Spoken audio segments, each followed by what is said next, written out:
it's so easy to strive so hard throughout school and academia and work and everything to be this amazing architect and to get your satisfaction from that. But there is so much more to life than that. But there's just these beautiful moments of like going through that battle and searching and trying hard. Mm-hmm. Yeah. Hi.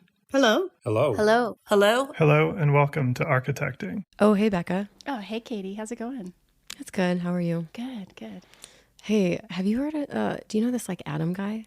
Yeah, I've kind of heard of him. Yeah, I think he runs like this podcast thing or whatever. Yeah, like about architecting thing. Yeah, architecty stuff. Yeah, maybe. yeah. I don't know. What's the deal with him? I don't know, but there's a lot of mystery around it. Yeah. Maybe we should put him in the hot seat. That's a good idea. Okay. All right. I like that. Did you like that? Maddie, can you say, welcome to architecting? Welcome to Excellent. But first, here's a few messages from our sponsors. Hey, so we have John Robbins with Pair Workplace Solutions here. Hey, John, how's it going? What do you have going on? Hey, Adam. Good to be with you today. A lot going on in the world of office these days, and office furniture. Pair Workplace Solutions has been around a long time. But really what we're doing and helping people a lot of ways figure out the office and kind of what it's for and where it's going and where it can take your team these days. So our design service is really about the configuration of the furniture and the selection of the furniture to really deliver the space that you need. Yeah, important for this time. It's become so important. Yeah. How do you like to work with other architects and designers? Well, we're here as a resource to the architect and design teams to really understand the execution of furniture and really all of these different lines and how they can come together in a really powerful way to execute, to really bring your design to life. So we're doing that on a daily basis. And that's the lifeblood of our business, is working with the interior design and architectural community and bringing our expertise with yours to really deliver a powerful space. And I know from experience, it's great to go down to your showroom and see these things in person and work with you guys in person.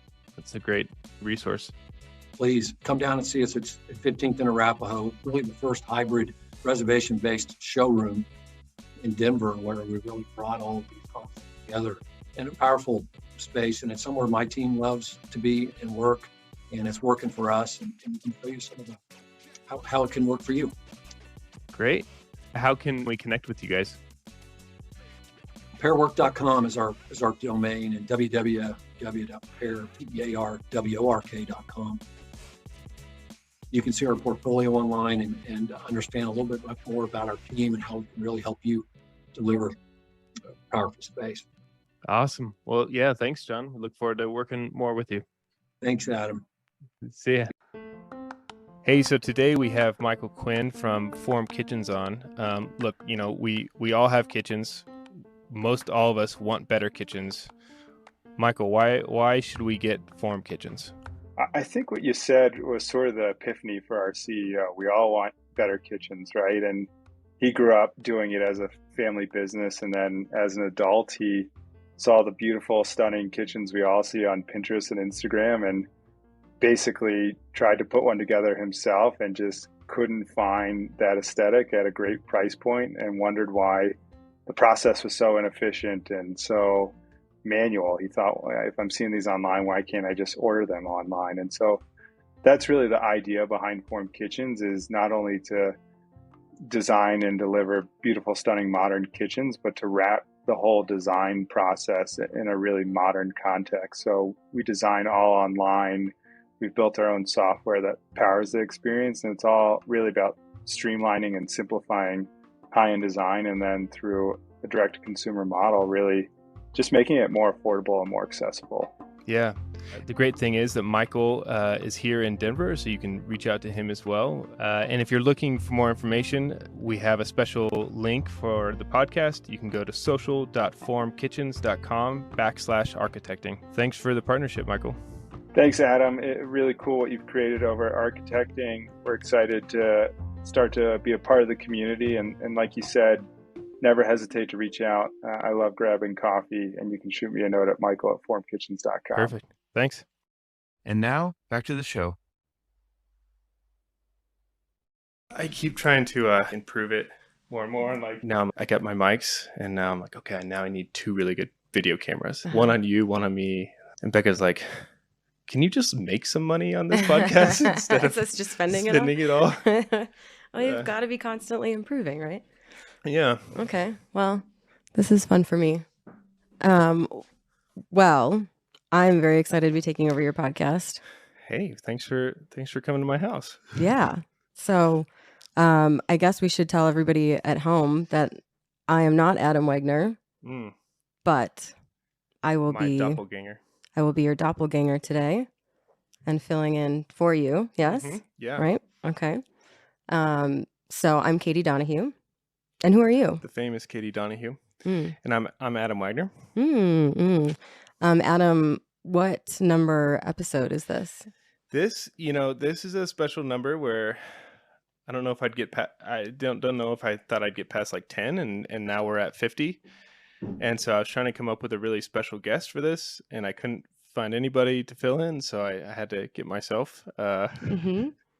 Strong suggestion from Katie. Yeah. So number 50, like the suspense. You can't see this, but I'm desperately trying to shoot confetti into the air, and it's not working. Cover your water. I brought 2 in case this would happen. Nobody needs to know what happened. See, I brought a second one just in case. I told Adam we needed something special. Is it really this turn direction of arrows?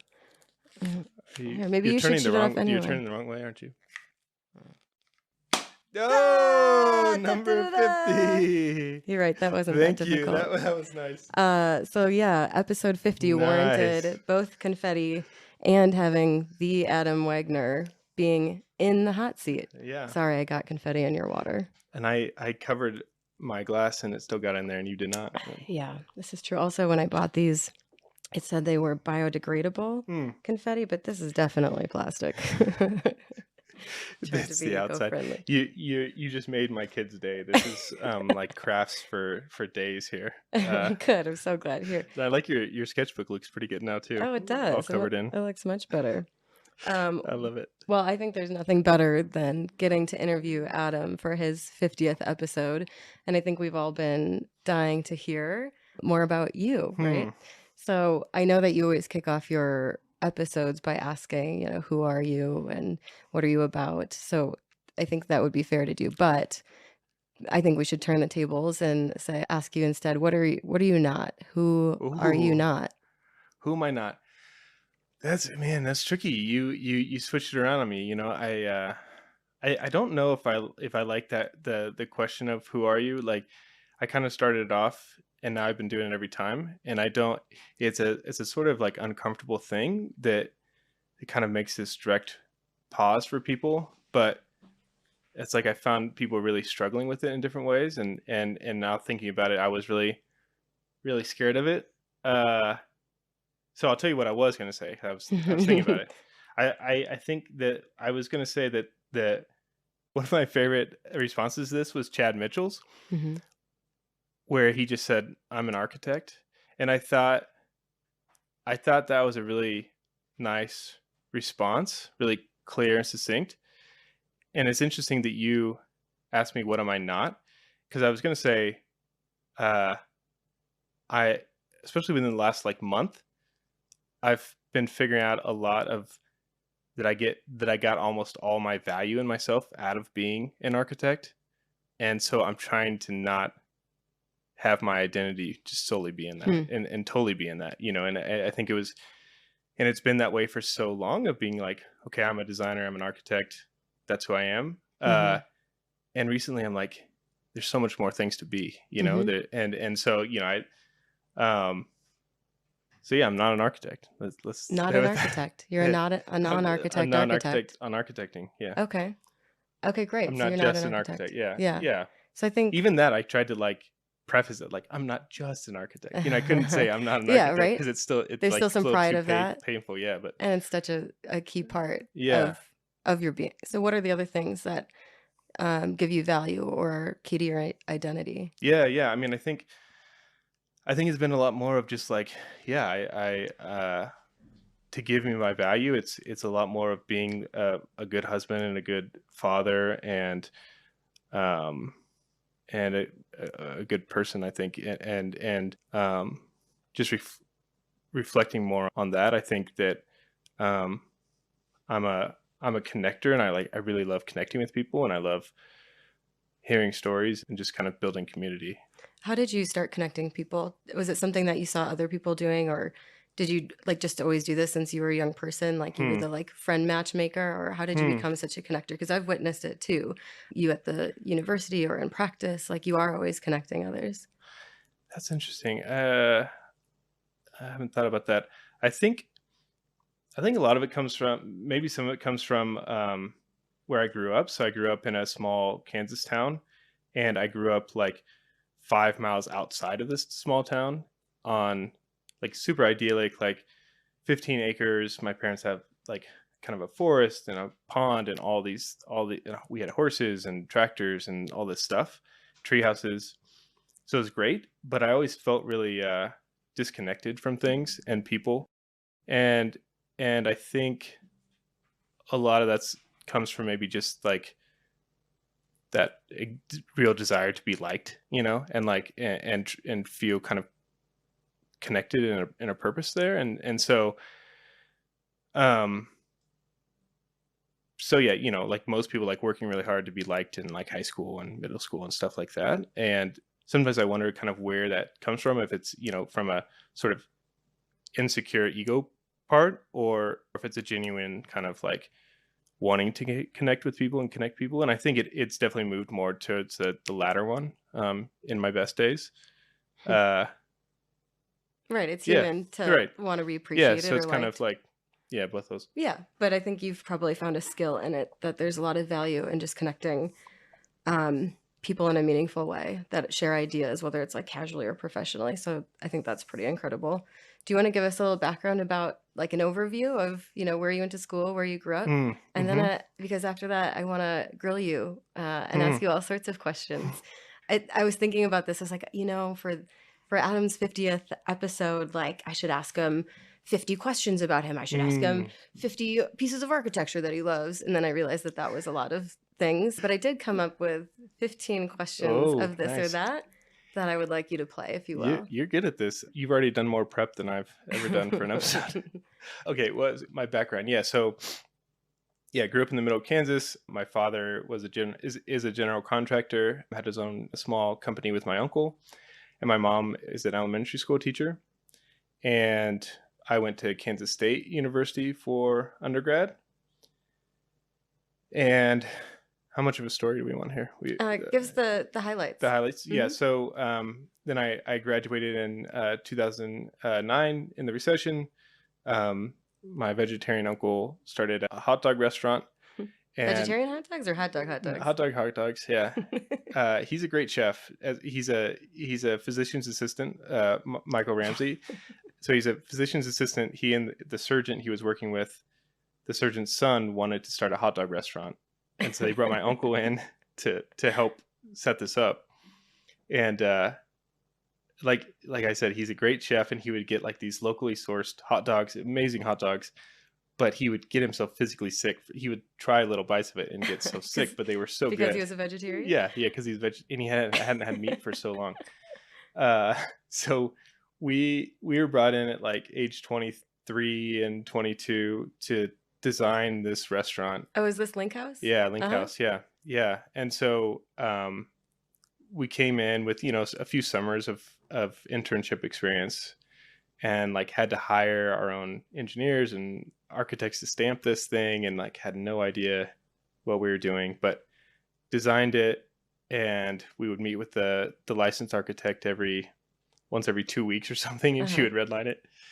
And then with my dad, we built a lot of it, and then we fabricated the furniture, and then Becca ended up like hiring people, and we did kind of set up marketing and branding, and did a lot for like a year with that. And And then my uncle and his business partner, figured out that they really liked doing this, and they started developing projects and started building up, buying up a lot of downtown abandoned buildings in Wichita, and we started renovating those into like mixed use projects. Not always restaurants. No, it would be like 9-story, like like multifamily stuff. And you'd work on those. This is, early 20s, fresh out of school. Yeah, but like with that, like with the biggest one, like the 9-story, was with El Dorado out of Kansas City, like a really good firm. And so we went to Kansas City and worked in their office for a few months. Some of the other ones we partnered with smaller firms, and so it was really more like my uncle would be like, "Hey, do you want this project? You have to work with my nephew." So it was kind of an in between of learning by having our own firm, sort of, but then also working with other firms and kind of seeing different ways of doing stuff. But that's a pretty special way of starting. Yeah. I think a lot of people go the opposite route, like, okay, I'm going to go work for a firm for this many years, get whatever I think is the enough experience to then feel comfortable going on my own, and then hoping I've learned enough or I have enough of a background, and then figuring out all the things you don't know. So was that like part of the plan, or that's just how it happened? I think there's something about like always seeing my dad having his own company and really liking the freedom of that was kind of always the goal to me, is start my own thing. And 2009, I did have a job offer, which was super rare, but pretty much almost nobody else did, and so it wasn't like that uncommon to kind of go out and do something else. It was definitely like a leap to do it that way. And, I definitely see there's tons of benefits there. There's been a lot of downside to it, and just how I've kind of gone about my career, of where I've never really quite been an intern, like had done a ton of grunt work. And so I kind of figured it out by myself, and then come into firms at different phases. And so there's some things I'm finally getting past that, like this sort of insecurity of like, oh, I don't know that, or I don't know that. I'm finally getting past that, but it took a lot longer, I think. But I think the truth is the further we get in our careers, the more we realize like how much we don't know is infinite. And it's just a matter of like accepting more and more that we're never gonna feel like we know enough. Yeah. But okay, so you were at Kansas State, you went to Yale, you dabbled in several places, right? So you interned, is it in Rotterdam? You had internships in Kansas State. You worked for Tatiana Bilbao. You worked for Open Studio. So it seems like you did dabble quite a few places. Is that fair to say? Yeah. I mean, I think I've worked at almost 10 firms. Yeah, that's a lot. Yeah, and it was, for a while, it was never more than 6 months. It was internships. I worked at 359 Design here when I got here for 3 years, and then Open Studio for 2 years. Yeah, you're just like a little taste tester. Yeah, yep. It's the grass is always greener. I just this year, I've talked about it a lot, but just got diagnosed with ADHD, and like it makes a lot of sense of like I get bored at a place at about a year or a year and a half, and then I look to jump or whatever. So well, most recently you did the ultimate jump and started your very own firm, right? Vessel. Yep. And so how for is the third time? Yeah. This is the third. Okay, third so firm, yeah. okay, so you're a serial entrepreneur. Yes. Which makes sense given everything that you're involved with. This podcast, as an architect, as a non-architect, teaching at the university. Okay. And then what brought you to Denver?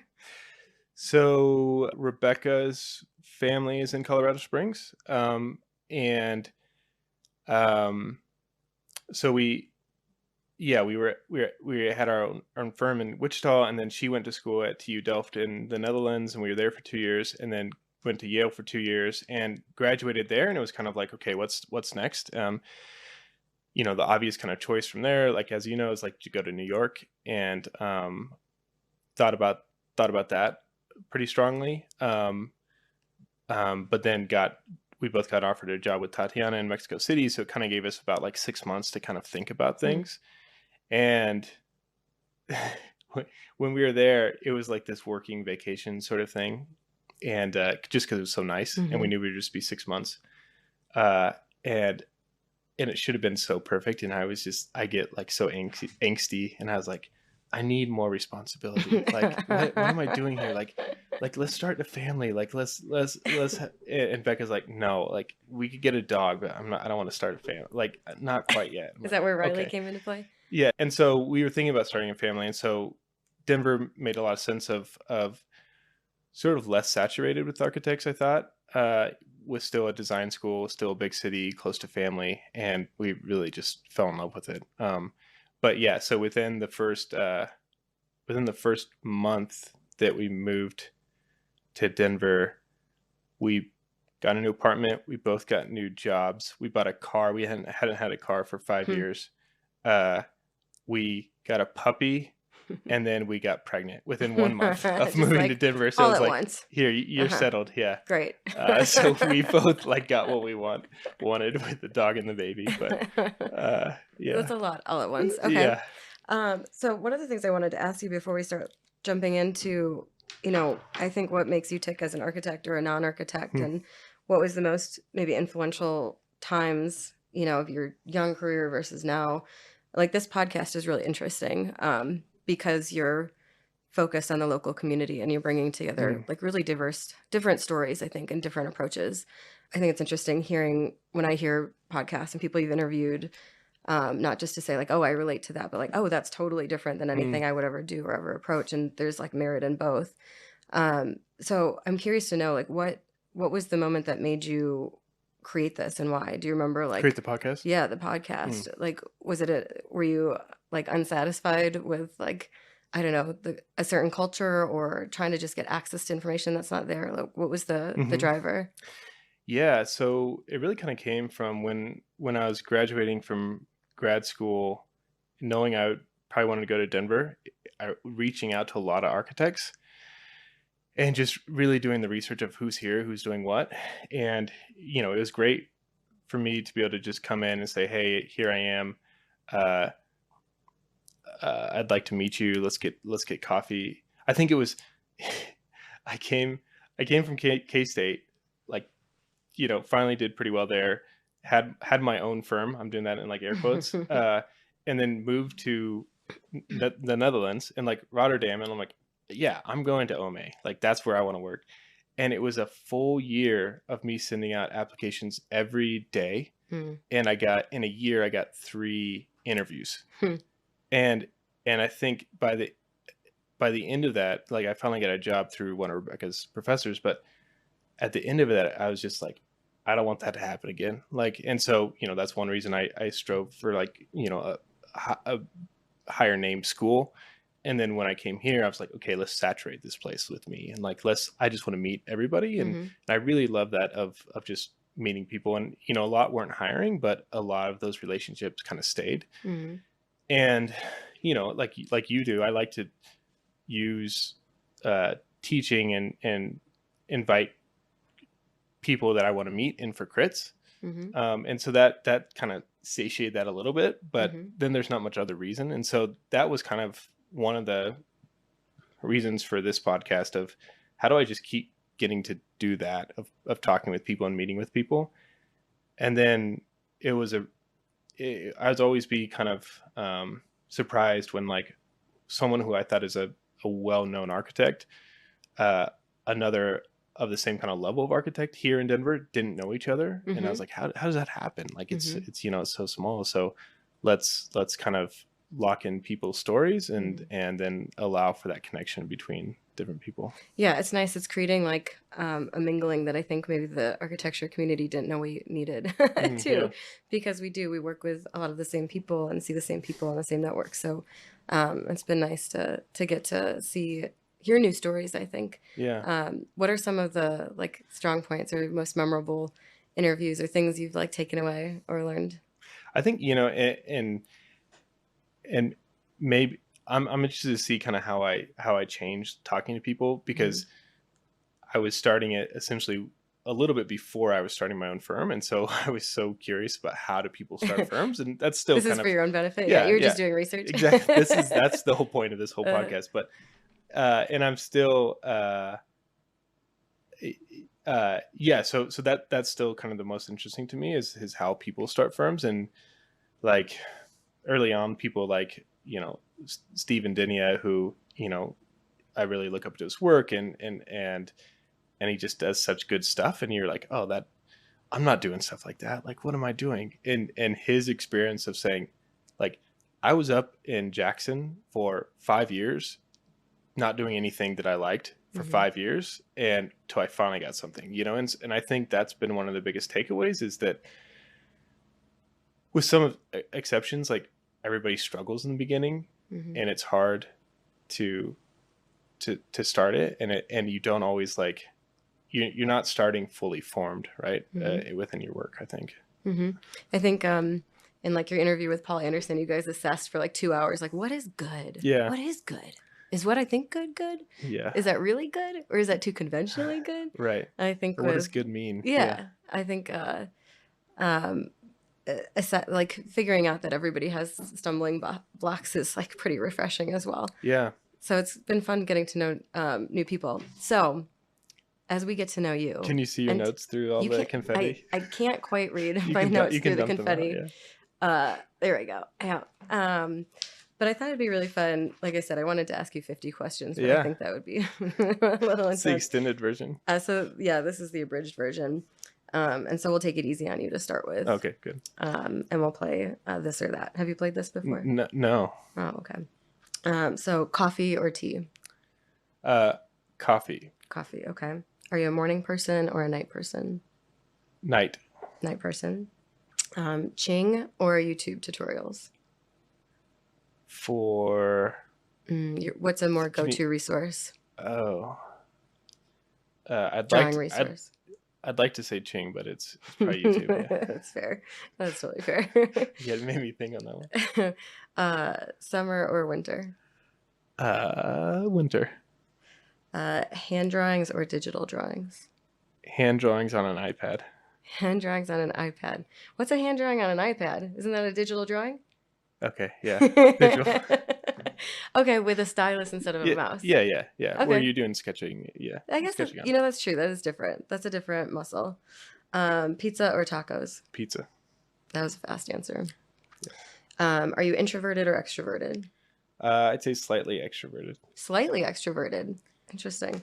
Ray and Charles Eames or Frank Lloyd Wright? What are we talking? If you have to pick one to live with and one without. One to live with and one without. Oof. Yeah, I've got this nice Eames chair in the living room. I think I'm going to say Eames. Okay. But... yeah, good choice. Beach or mountains for a vacation? Beach. Beach guy. I took you for a mountain guy. And I'll live in the mountains and go vacation on the beach. So brief stints to the water the rest of the time. I could pretty much live in the ocean. I love the beach and the ocean. Yeah. You're a little fish. Would you ever live in the mountains? Have a mountain home? Practice in the mountains? Yeah. I'd say depending on how the community is. Okay. Yeah. I don't like to feel too isolated, like my country days. Yeah. Did you grow up in a really small town? Like a farm? Well, it was like 13,000 people, and then we were, 5 miles outside of there with. It wasn't a farm, but we had horses and a lot of land, and yeah. Although that sounds nice now. I've always been a city girl, but now that something rural is coming out of me. Yeah, well, you want what you don't have. Yeah, exactly. The grass is always greener. Would you rather write about architecture or read about architecture? Read. I absolutely hate writing. Really? Yeah, I am. Did horrible. you have to write a lot in school? Did they force you to? No, I've always sort of avoided the things I don't want to do. Draw instead of write. Yeah, smart. Yeah, that works. Black and white or color? We'll say black and white. Okay. Okay. I like the differences between what we're wearing right now too. That's nice. I mean, I'm a recovering black turtleneck wearing architect. I'll admit that. Maybe that's the next step of my journey of not just being an architect, to start introducing some color. Yeah. That's a big step. One thing at a time. Boxers or briefs? Architectural question. Yeah, briefs. Futurist or historicist? Historicist.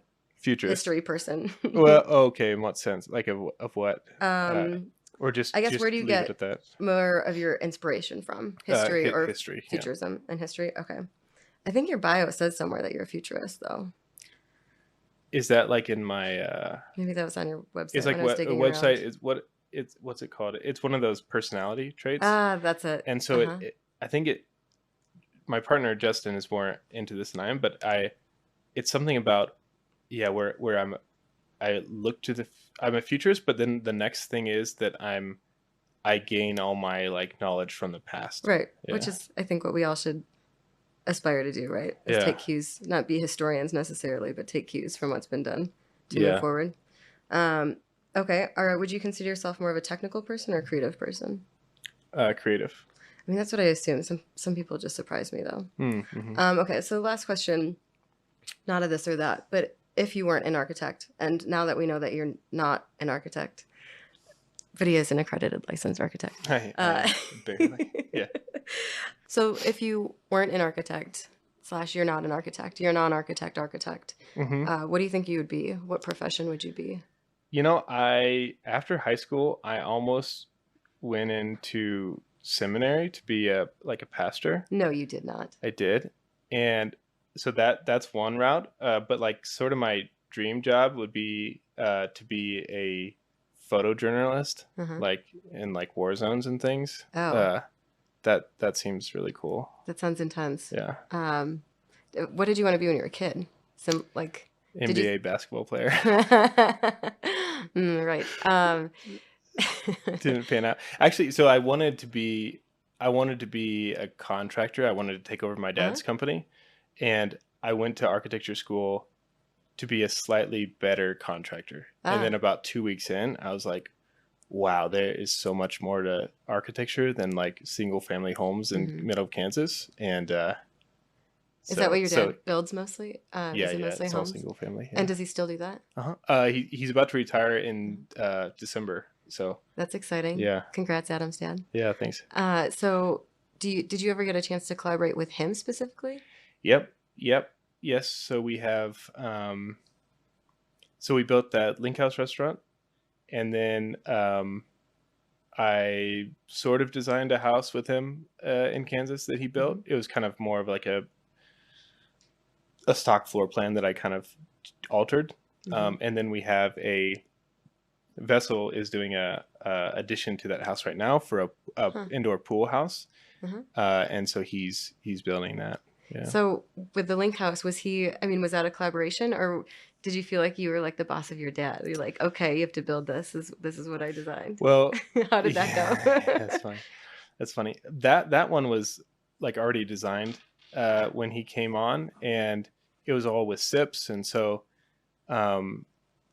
we put it together. I think we drove the general contractor crazy on that job because he's so used to kind of like building it how he wants to, kind of in place, and I wasn't really holding him to drawings, and so looking back, like that it was a lot of like really not bad things, but just like not following my own drawings and like and letting him kind of go there. Okay, so a lot of lessons learned that you're folding into Vessel now. Yeah. So why Vessel? Did you guys go through like a whole brainstorming session of like, what do we call ourselves? Yeah. It was like a 2-year long thing, and maybe by the time this podcast comes out, it won't be Vessel anymore. So there's just lots of fun ups and downs with having your own firm, as you know. And so this week I got a phone call from Vessel Architecture and Design. Oh no! Telling us to cease and desist. He's calling ourselves Vessel. So we're going to be doing a rebranding. Okay. Well, congratulations. Yeah. Do you want to announce the new name? No, we don't have it yet. We don't have TBD. We don't have TBD any options. Architects. Yeah. Formerly known as Vessel Architects. Formerly known as So yeah, it's it's really hard to find to name a firm. I think there's 3 partners. There's 2 of us who are active right now, and so I think that the goal is we don't just want something with our name. We want something that can kind of live on past us in a way. I think we sort of have this idea of the end goal is to design, develop our own projects, and we see a lot of potential for profit in that. But thinking of our firm as how we can kind of take that profit and then channel it back to other things. And so how can we do sort of more research and design? How can we like improve the level of design? How can we kind of do more pro bono stuff? And so in one sense, it was sort of like this thing of sort of like a manifold in a way that they can take sort of resources and skills and things like that and direct it towards other things.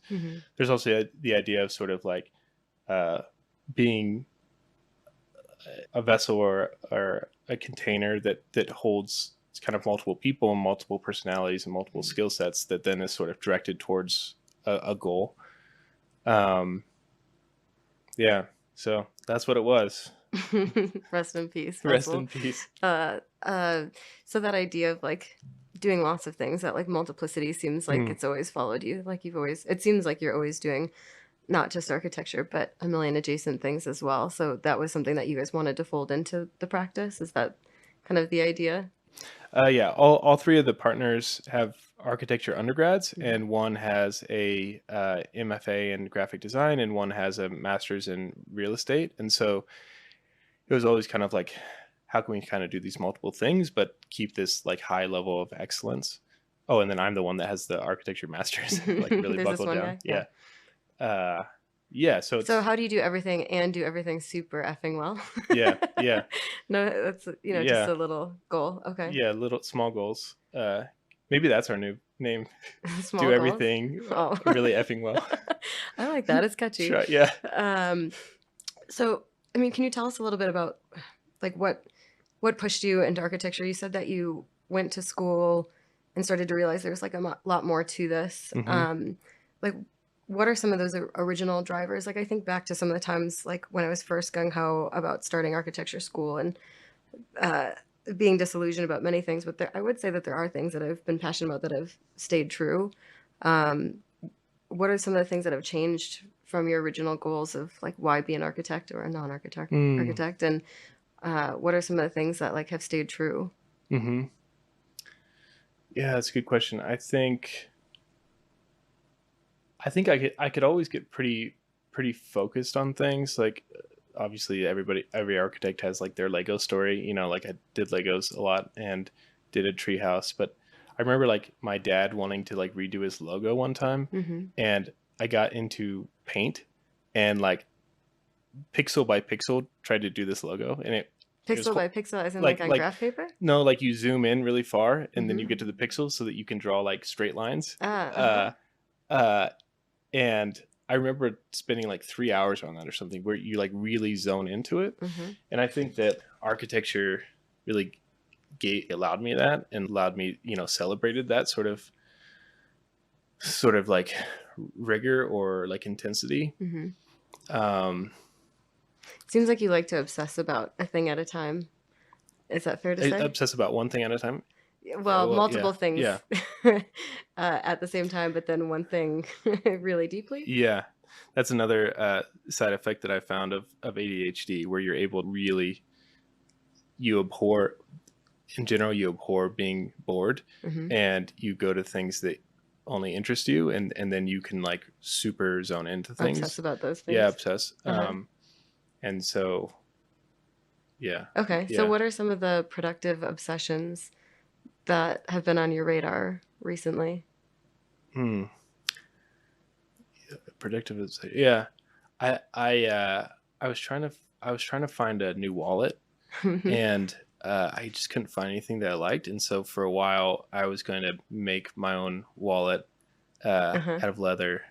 I have like felt there. So I was like doing like felt samples of that, but it just fabric? But it just allows me to like, I'm finding more and more that I need to have those things that I'm never going to make the wallet, but like it allows me to obsess about that. You'll start? I started it and then I'm kind of like, what's next? I haven't finished it, but do you kind of mean in that sense or architecturally, I guess? I mean, I think they're related, right? I think I meant architecturally, but the wallet is just as interesting. Katerina and I, my partner and I, were recently on a business trip in Serbia, and we're trying to we wanted some Serbian shoes and couldn't find this like amazing, beautiful pair of shoes, but we did find a guy who is a cobbler, and now we're designing shoes with a man in Serbia and Yeah. seeing Oh, if that's we awesome. can. Yeah. We'll see. We started it. We'll see Nice. if the wallet and Yeah. the shoes get made. Right. Yeah. I love that. I have that vision of starting a wallet company and I've like 3D modeled like pendant jewelry and put it on websites, and like it's never sold, but like where you're always told in architecture school you can design anything, and we Right. think that, and and there's just not enough time to really actually do it. Right. But we feel Unless you can, empowered because like if you see a hole or something, that you want, like we've Yeah. seen the ways that like you can make, I mean, that's kind of the power of architecture. is Right. I get addicted to that thing of like creating, because it's like there was something that didn't exist and now it exists. Mm-hmm. And like being a part of that process is pretty wild. So like the idea that like, well, okay, if we can make buildings, Yeah. like we can make a wallet. Yeah. I don't have to put sprinklers in a wallet. Like, yeah, this is fire easy. code does not apply. Yeah. So I get that. Like there's this like interest in just making, right? Mm-hmm. Yeah. What other tangents have you gone on? Things you've wanted to make that are not architecture, or architecture at different scales? So you've done furniture, you said. You've done logos. Yep. Yeah, let's see what else. You've done a tree house in your backyard. Done a tree house. Yeah. Done this great ladder. I guess that's architecture. have I a guess those are loft, both yeah. architectural. What have I done like that? I'm not sure. So how about like I'm curious what you're obsessed about in like at Vessel, formerly known as Vessel, Formerly like known at your as firm. Vessel. What are you guys currently obsessed about? Do you think that you and your partners kind of go down your own lanes, or do you guys like pick up on things and everybody's really interested in exploring this, whether it's a material or a problem or a program? Like how do you guys work together? It's really interesting. I want to hear what you have to say about this too, about the sort of like lanes. Mm-hmm. I think that's been one of the hardest things of figuring out how to work together, of kind of where are our lanes, and how do you, when you have a firm of two, you have to do everything, right? And so like you have to do everything, and you can't just do the things you're sort of interested in. Mm-hmm. And it's about sort of like melding your aesthetics and sort of your personalities in some way. I think that within architecture, kind of through, I'd say at Kansas State, it taught me, or I took it into into like a hyper rational train of architecture, and like really into Rex and OMA, and sort of like almost not caring about the aesthetics of it. And I think at Yale, there's a lot more kind of like cracking my brain open to different ways of thinking, and so I think maybe from those two experiences, I'm the most interested in a sort of architecture that is very systematized and very controlled, but then it just like gets broken in like three ways, and like has these cracks in it, and kind of whatever that means within a project. And I think Justin architecturally is very very refined and very rational, likes less breaks. And so and so I think we've kind of come to a certain aesthetic together, and I don't love like just boiling it down to that sort of basicness of it. What do you mean by basicness? That to like a sort of aesthetic, like something that's agreeable. More of like, hey, what's your architecture firm about? Oh, it's about this aesthetics of like controlled brokenness, like it should be, it should be about more. And I think that kind of gets to like the discussion with Paul Anderson about good, and when I think of good, it's it's very easy for me to like think about it in a Peter Eisenman sort of way of like, what would Peter be saying about this project right now? And like, and it's architecture for architecture's sake, and it's like so many layers of architecture, and I just drink that stuff up and I love it. But then sort of your question, it's like what really drives us, and what do we want architecture to be? And there's a lot of bigger possibilities there. and then I can blame it on time and not enough time to explore and think about everything we want. So do you think that that idea, I mean, like, what does architecture want to be? Do you feel like the three of you have synthesized what it is, what you're like, the direction you're all moving in, or do you kind of have different lanes and not lanes, but I guess different like preferences or ideologies? I'd say the what I'll call the two architects, Justin and I, Kyle, the third partner, he won't call himself an architect anymore. He's a developer. But he went to architecture school. He right? went to architecture school, but he's over that phase of his life. Yeah, he worked. I still think he's probably a great architect, but he doesn't want to touch it. But I think the two of us have become much more aligned on the sort of direction of the firm, and yeah.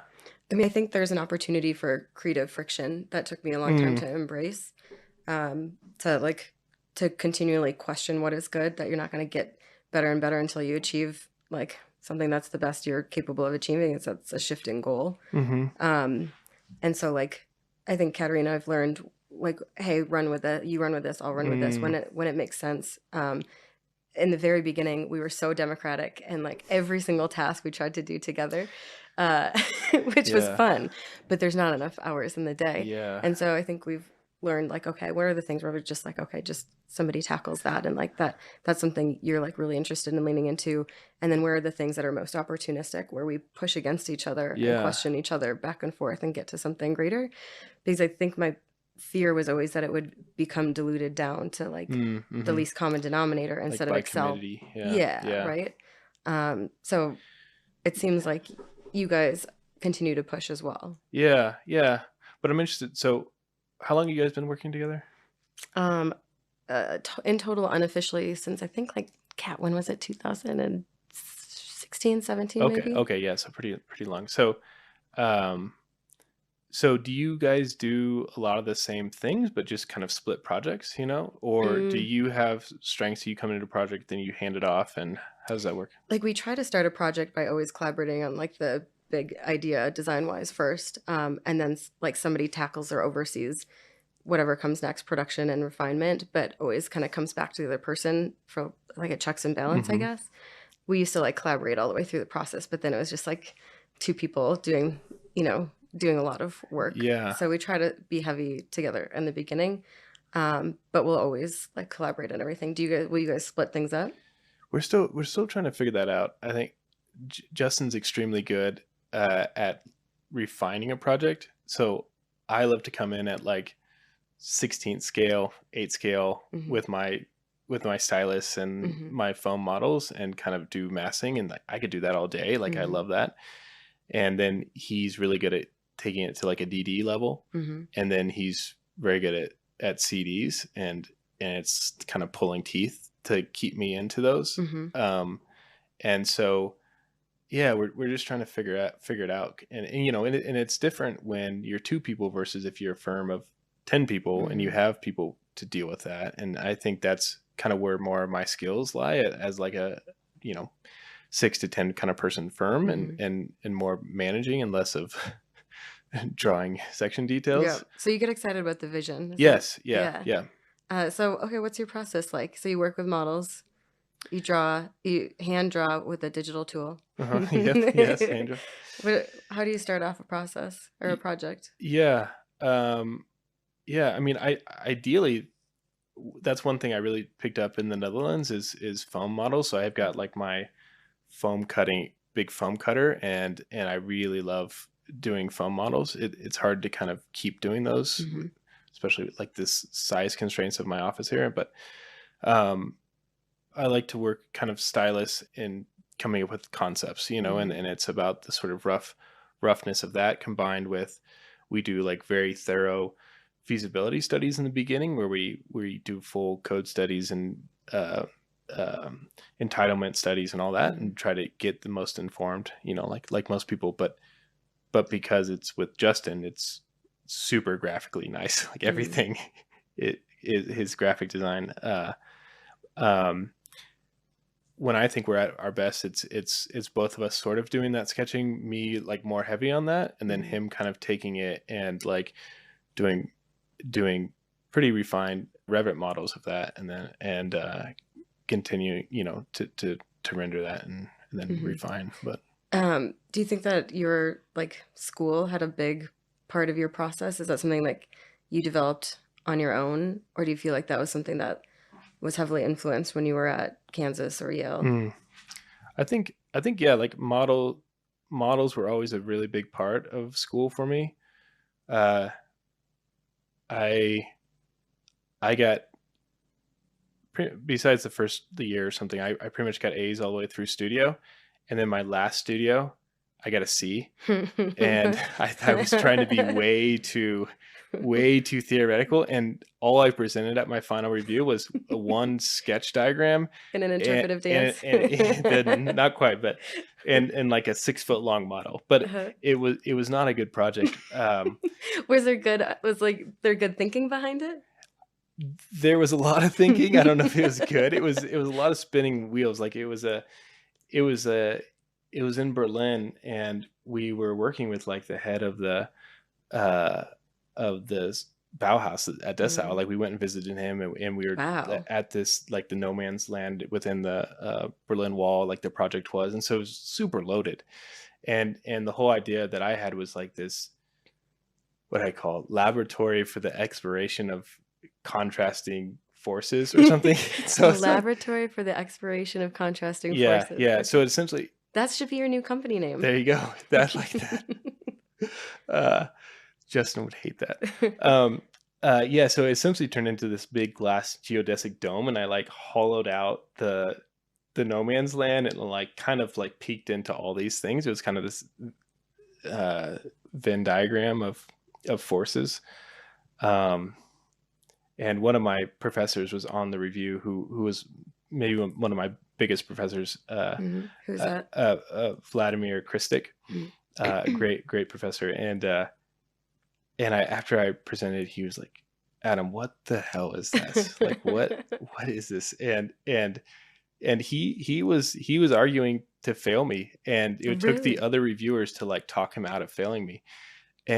But you said he's one of the most influential. He definitely is, and one of the people I look up to the very most. And he knew, because I could do a lot better, and it was me trying to think way too much without doing things. And yeah, I remember like after that crit, like going to the bathroom and just like crying on the stall, like the very last crit. And but I think that was a good learning thing where you can't stay in your head so much, and you have to produce, and you have to, it is. And I was there's lots of moments where I get really high, and really my ego is really high, and then like I get taken down, and it's great. Healthy. Yeah, it's healthy, very healthy. But that idea of making, like, I think you have to get comfortable making bad stuff, because you can't like get really good without like getting through some of the crappy stuff first. And like staying in your head is pretty easy. So like so before that semester where you just showed up with your interpretive dance and your one sketch and model, would you like, what was a typical crit like for you? Were you doing lots of models? Were you producing, many feet worth of boards? No, it was definitely still just lots of models, and I would tend to do a lot of like very detailed good models and enough drawings to get me by. And then during the summer I would redo all my drawings for my portfolio. And like, to any students listening out there, always redo your work. Always redo your work. And I spent so much time on that, and then after I got into grad school, I've never like showed those projects again pretty much. But so yeah, I think that, but I think then for me, like the choice to go back to grad school, like I had a 5-year accredited degree. I didn't need to do that. Right. You did a post-professional degree. Yeah. So I did a post-professional. And for me, I took 4 years off in between, and it was kind of definitely identifying kind of some gaps that I had of more theory within architecture, and more sort of like ideas of fabrication, and then just trying to identify who I wanted to learn more from. Yeah. So who helped you like realize that there were holes, and then like once you got to school, I'm really curious to know who was most influential. Well, I think moving to Rotterdam or to TU Delft, and I essentially, like, I was working, our firm was called Raw at the time. I was essentially doing raw work here, like doing Wichita projects remote back in 2011. But I would just work in her school, and I was just hanging out with all of her classmates, and I was going to the lectures. I was essentially a student, but wasn't paying, and I was like doing my own work on the side. And so I came in contact with a lot of really smart people there, and could see, I mean, I saw a bunch of classes because I sat in a bunch of classes, and then going to Klaas and Kahn, the firm in Rotterdam, that was really like my intern phase of like a lot of work and very little pay, and learning from really smart people. Yeah. And so I think all of that helped me kind of identify what I needed. And so at the time I was really, again, sort of still in the well, and maybe still am, but in the kind of OMA Rex kind of sphere. And so I really liked the work of Work AC, and I heard that he was teaching at Yale. And so that was one of the reasons I went there, and was lucky enough, he only taught one semester, and I was lucky enough to get him as a professor. And so that sort of idea of like early sketch diagrams came a lot from him. And I learned a lot of sort of like, sort of meaning from like a diagrammatic sense of, and a more of like kind of cultural meaning within these kind of like colorful cartoon kind of diagrams that I've kept. And, went to Gabon, Africa with him, and we were all working on this one street and kind of different civic buildings for that. And so I designed this vertical wastewater treatment plant combined with a community center, and like kind of it all recycled all the kind of resources from that and combined it together. And even like did this, like he pushed me to do this, like, what was it? I don't know, 3 or 4 feet tall model that was cast out of clear soap, and then I put like glycerin. Yeah, glycerin. And then I put like rose water scent in it, so it was like the shit smelled like roses. And but it's all these colorful kind of like practical elements of this wastewater treatment plant in there. And then I went from that to sort of the other extreme of diagram. That's why I kind of paused with diagram with Peter Eisenman, and where I got into that, and it was like almost like I didn't know what architecture was anymore, and was really, I was like the worst person in the class. Like he told me that multiple times. Like Are you sure that's not something most people get told? I mean, he probably does, but he, personality wise, not a great guy, but like really started from the bottom in that class, and but really grew a lot, especially with our teaching fellow Miroslava Brooks, who has Forma in New York. Like she helped a lot, and rethinking sort of what architecture can be, and designing something essentially without thinking about program or site, but really just embedded in architecture, and created, like, I think one of my favorite projects of another sort of mashup of a church combined with housing, and kind of what that means. And so if it wasn't, program or these other things that were leading, what was that project about? It was about typology, and it was about history. And so it was all for us, for me and my partner, it was a study on a map building typology. And that was sort of intersected by these layers, like historic layers that sort of rose up and kind of intersected that. And the whole thing, it was a map building, but then it had a sort of like system of cubic viruses that were coming from the top that were opening up voids for the housing.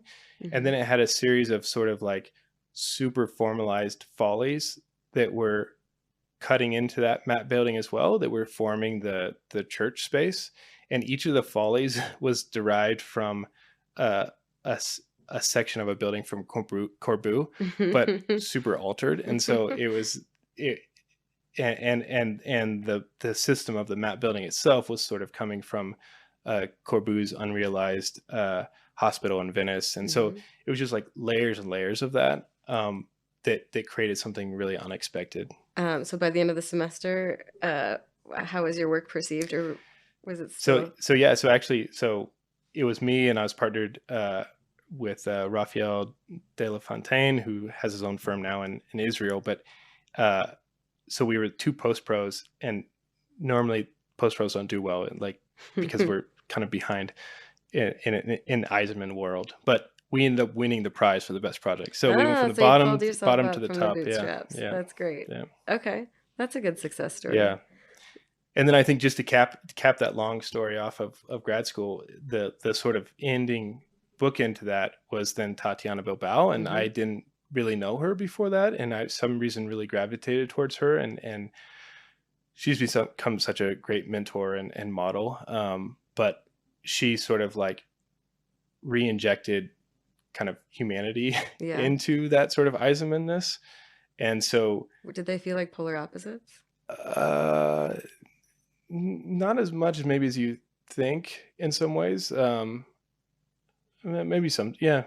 Well, that's a good question. I think she has a real formal sensibility that sort of relates to Eisenman in some ways, but she cloaks it with like hand-drawn sort of sloppiness and like rough models and things like that. And so that studio was again a partner project where we were doing something had to do something on the border of El Paso and Juarez, and there's all these maquiladoras, these factories that supply work, and we were saying, okay, well, what's the other reason someone would come to this place outside of work?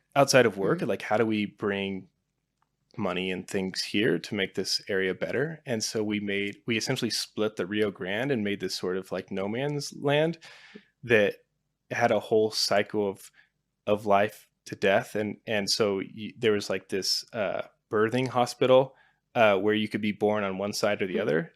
Then there was like a like huge plastic surgery hospital that like you could choose which medical procedures you wanted depending on which area, and then there was like this big entertainment area, and then there was a retirement home with like a crematorium, and so and then it was all connected by a roller coaster. Naturally. Yeah, and so it was sort of like you could go through this area, and it was about like how do you take advantage of sort of the benefits of this location. And then we sort of wrapped it all up. We kind of wore like bad suits and things, and we kind of played like we were bad developers and trying to sell this idea. But then we had like one of our like Mexican classmates, like we wrote this sort of big thing about talking about how bad kind of the situation was, and so she like read that in the beginning, but you couldn't see her and nobody was there, and then we stood up and like we had this animation of like roller coasters and like these bad suits. And then, and at the end, the jury was like, what is going on? What are you guys doing? And I think we could never quite figure out like if we were good or if we were bad, and we definitely didn't win the best project in that class. But you didn't have a water slide. That's why. Yeah. But Tatiana really kept pushing us for that. And it was more of like, again, what's the power of architecture? Right. And what's the role, and like what can it do, and is it good or is it bad? And even with that, like all the buildings were like super layered, like referential, like we took like learning the figure ground from learning from Las Vegas, and then we extruded it and we wrapped it into like this entertainment zone, and like each thing was really layered. Would you say, I mean, so was it looking at the project as spectacle, or was it actually meant to be like almost satire to poke holes at like cultural conditions, or what was going on? I think that was the biggest downfall of that project, was that we didn't quite know. Like as architects, we fell too in love with it to say that it's bad. I say that Tatiana put the humanity back in it, but it was sort of devoid of that as well, you know. And it was, yeah. So that was a difficult, where it was kind of not one. I mean, it seems like maybe it was a like even a bigger idea than you guys were really like aware of yet, which is I think really interesting in like the school settings. Yeah. I get really excited by students' ideas that I wouldn't have thought about, and sometimes I think that are even like smarter than they know how they're onto something that's like really good. It'll take maybe years till it gets like fleshed out and developed. Yeah. Well, that's the fun thing with that, students, right? Of like planting that little seed and like, I think it might go this way, like nice and weird, but you don't know where it goes. And I think that's what she did to us of like planting the seed, and she didn't really know where it would go. And like, yeah, I mean, the other projects in the class were really beautiful and they were really nice. And it was about how do you help all these other little neighborhoods, and they made good difference, you know, but ours was, I don't know what ours was. It sounds, I want to see this project. I want to see this project if you still have documents. Yeah. Oh yeah. But I think that's interesting. Like, what is the purpose of studio too, right? Like, is it just to make a pretty building? I mean, it seems a lot more powerful when it's like questioning how we think, right? And learning to think differently. And I think that was something that was important for me in school, but also in like teaching. It's still questioning like how to think about situations and problems. And I don't know, like how much can architecture do versus how much, like what can't architecture do too? Yeah. So. And I think that's, I don't know about you, but that's one of my, I actually remember this. I don't think we knew each other very well. And I was in maybe your crit or somebody else's crit. And at the end I was like, and guys, enjoy this time. Like, this is going to be the best time of your career. And you looked at me and you're like, no, guys, no, it's not. Like, no, it's, I'm like, to me, it was like I've never done another healthcare community connected by a roller coaster. Like, for me, it was difficult going into out of school and like leaving behind those possibilities and now working on bathroom details and like, and I'm still struggling with that, you know, of like, how do you sort of reconcile that? And again, it's sort of like the big discussion of like, what's school for, right? And like, should I have been taught that, or should I have been just taught how to do I do remember that review. reviews? You're right. We didn't know each other very well, but I did say like, don't listen to him. You gave me such a look and I was like, oh, well, I agree. Her job's better than mine, I guess. I think you're right. Like, there's no like safer area or like space than studio to like really test out wacky ideas. But like, then there's this weird thing that happens when all of a sudden you're like, I'm in the professional world and I'm going to a job to make buildings. And then can I not be as creative or as fun? And like trying to understand what are those limitations is really a weird spot to be. I think I hope like students don't think they have to stop after school. That like, it's up to you to kind of push the boundaries and like not fall into groupthink and the least common denominator, but like, how do we get comfortable with being uncomfortable? Right. And sort of those probably comes down to more of those side projects, right? Like what's the shoe you're designing, or what's the podcast you're making, or whatever, you know, like that's kind of where I get my outlet in a lot of ways, you know, or trying to do more theoretical projects with Vessel. But yeah. So what can you tell us about some of your Vessel projects? Like, which ones are you kind of infusing the most creativity or make you feel like you're the closest back to being in studio? I mean, I think, you know, when you're starting a project, when you're starting a firm, it's hard to get the sort of work that you want, and you kind of get the projects that you have. I think our very first project, someone came to us and was like, "Hey, I'm going to buy this house floor plan online. Can you move where the pantry is?" And we were like, no, we can't. And I think I was still working at Open Studio this time. Sorry, Blake. But I think we had said like, okay, we can do that. And they're like, our budget's super small. And we're like, okay, well, we can design you a new house for the same amount that you pay for this floor plan, which is like $6,000 or something, so small. And so that project is our first like built project, and it's, you know, it's a sort of like trendy like modern farmhouse that's super trendy right now. And, you know, so it had that sort of thing baked in, and they are like, we want this to be very symmetrical. And so, but to me, that was really interesting of like, how do we do this like very symmetrical form? But then again, like break it in these few ways. And so that you don't necessarily see it. But I did like an Eisenman style diagram that shows it. But did you show it to the clients? No, not that. But you know, that gives me pleasure. I think that we are doing this addition to a house in Littleton right now, and that again, I say I can stay in sort of like foam model world forever. That was sort of the closest where we did a lot of concepts for that, and had some ones that were really sort of interesting, I thought, in sort of thinking about that mid-century modern split level typology in a different way, and what does it mean to add on to it, and how do you kind of break it or work with it.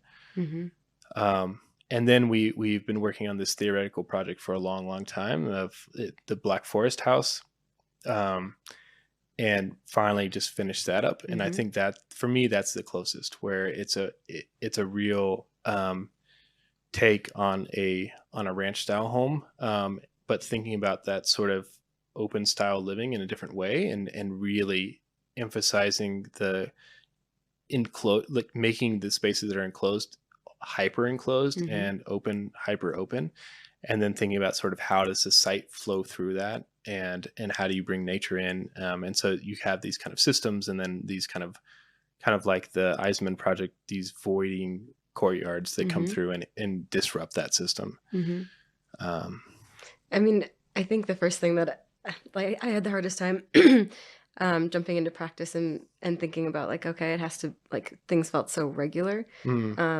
Well, so regular, and that, like, you couldn't make ginormous disruptions. And like what you're describing is interesting, because those subtle disruptions to like a pretty common typology are actually like pretty impactful. And I think I'm continuing to learn that, like, I don't have to reinvent everything, that if we can infuse some of the weirdness or the specialness or the disruptions, those like cracks you talked about, just in the right places, then they can get built and out in the world. So that project you said is just completed, as in like designed and construction documents, or no, it's looking for a client right now. Oh, I like this approach. Yeah, so does anybody need tell us about the house. Let's sell it. Yeah, so it's should I get my like developer bad blazer on? Yes, please. So, sited in the forest of Black Forest, it's on this undulating site, and it's this floating, very regular CLT mass timber roof, and then beneath it are these 3D printed concrete pods, and then it's all glass around, but it really embeds itself into the site. So you walk in, and to one side is like the bedrooms that get more bermed up into the earth, and the other side it's a sort of cascading floor, then opens up into a larger living space. So if you would like this to be your home, call Adam at previously known at Vessel Architects. Exactly. But I really like what you said there. And I think, one of the more influential things to me within the last few years is like one of your professors, Clark Thinhouse's new book his book that came out, and where he's really, he hyper documenting different housing typologies, but then thinking about how you can break it a little bit, and so that made me think about that a lot. Right, absolutely. And also, like, you don't have to practice like everybody else. I mean, the idea that you said, like, we want to design this thing and then find somebody who wants it. I think a lot of times we go through school and say, like, okay, well, now I have to go to an architecture firm. And that there's lots of ways to practice architecture, and lots of ways to create things. So and that's, I think it's so easy as a young firm to, take everything, get everything you get, and then my biggest fear is that we get sort of stuck in that the market, or that the clients dictate then who you are, and to try to say, okay, yeah, this is the work we're doing right now, but like this is our aspirations, and this is how we're pushing it, and so that's our goal. So fight complacency. Yeah. Well, I mean, I do want to ask you, like, what is good architecture? Yeah. What does that mean to you? And I guess also I want to ask you, because what do you think it means to Denver? That's really good. I think for me, again, with my sort of like architectural lineage, which is maybe right or wrong, I think that to me, when I think of good architecture, I think of it in a formal and conceptual sense first.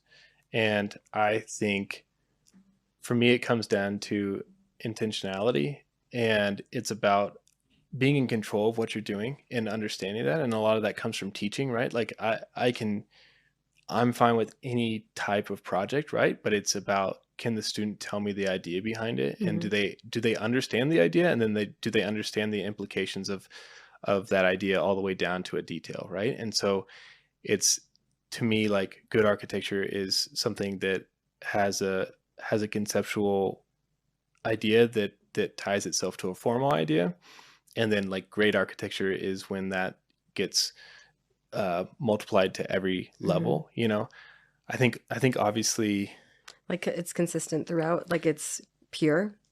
It might be pure, but like the concept might be to not be pure. Like it doesn't have, but it's about, do you understand, like, do you understand that idea that you're putting forward so well that it reflects itself into minor details, and that's there. And like, have I seen a building that does it? I don't know, you know, but like that's the goal. And then, you know, like, to you, does good architecture have to present something that's new or novel? I think I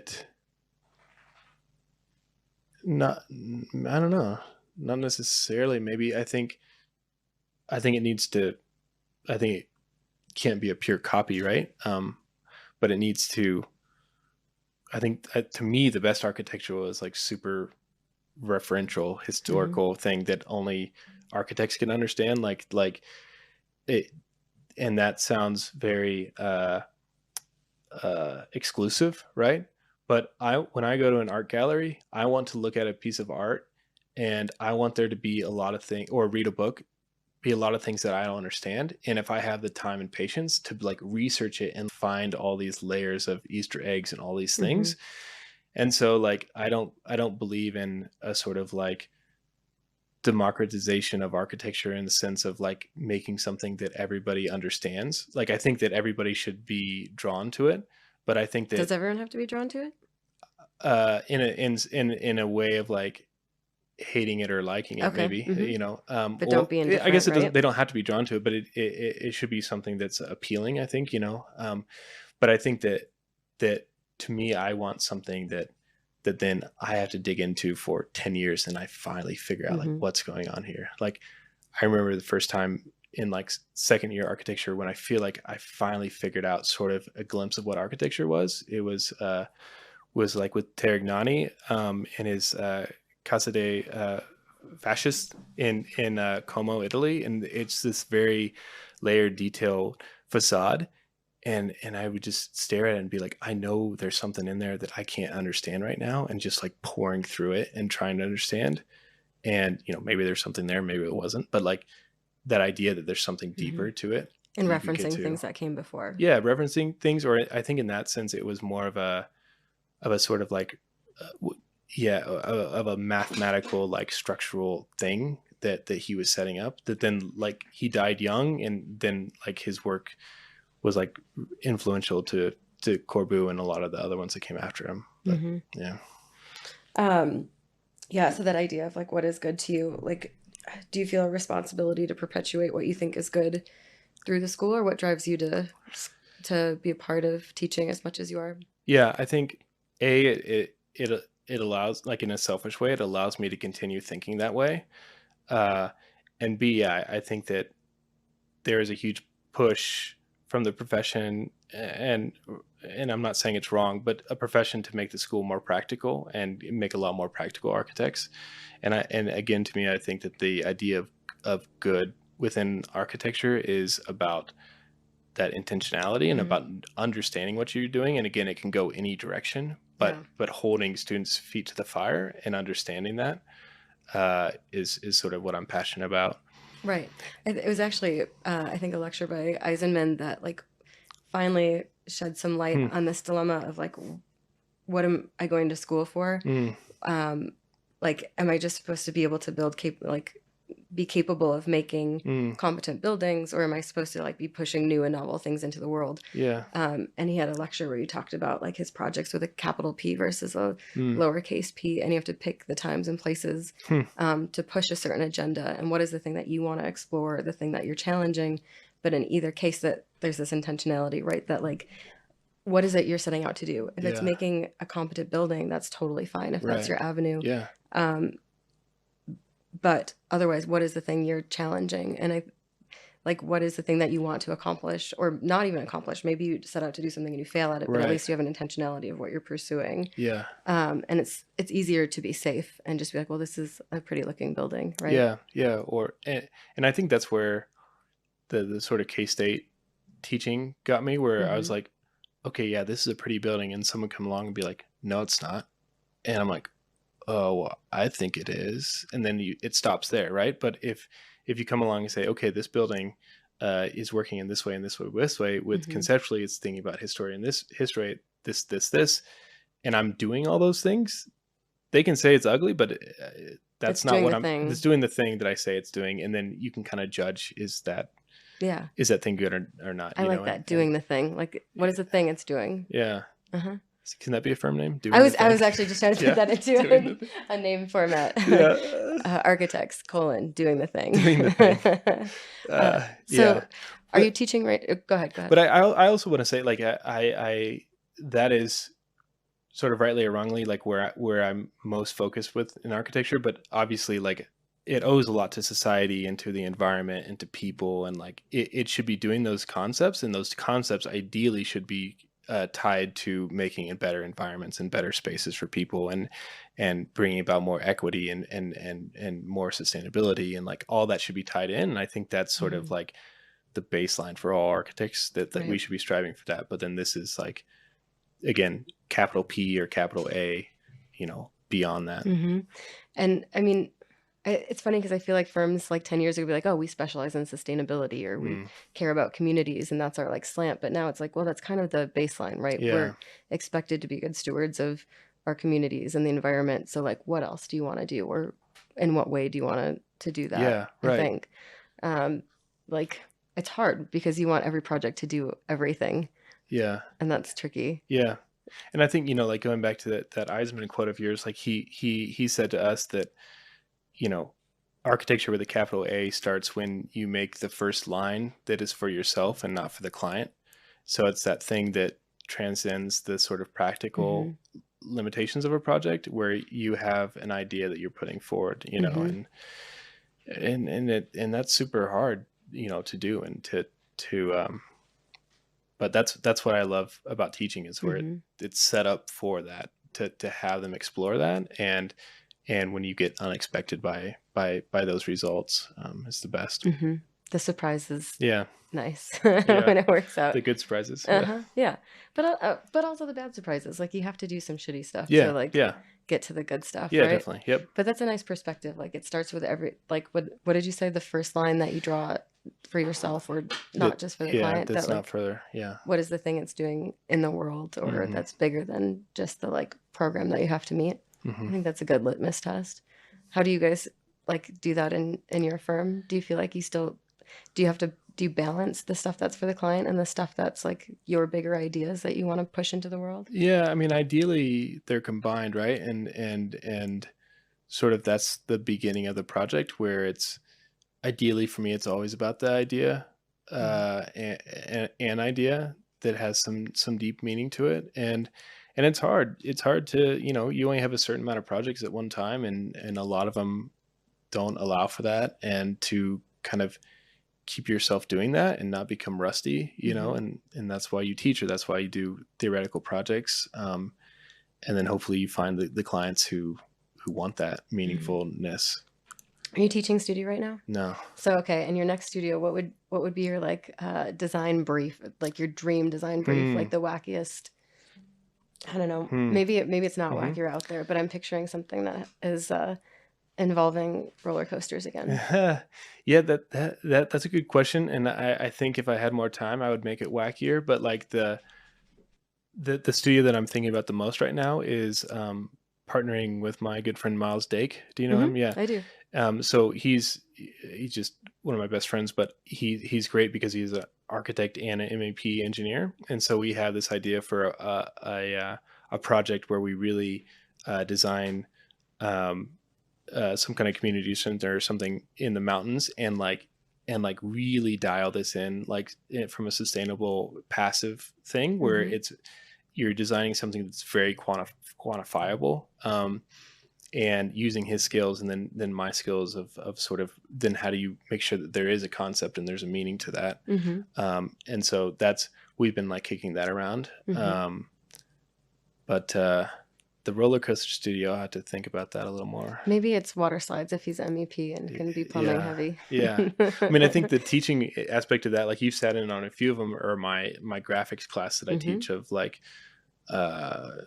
what's upon an architecture, or what did I call it? Precedent potpourri, where it's kind of freeing you from design, and it's talking more about representation, and it's a meshing of precedent graphic styles and precedent architecture. And I've been having the mostly good time with that, just because it takes less time, but to allow students to kind of stop thinking about design, but focus on like, what does it mean to mash up these other things graphically? Yeah, I actually literally was talking about that class to my students yesterday. I'm like, is this class being offered? Take it. Adam teaches it. If it's offered, take it. Okay. But you do a really good job of like encouraging them to look at these references, ask what they're doing, and then what does it mean to like put them together. Thanks. So that's a lot of fun. So the studio, it's not MEP based. I made that up, right? I infused that. No, it would be. Good. It would be where, I mean, it's more about where he's able to analyze models quickly and understand their energy performance of it.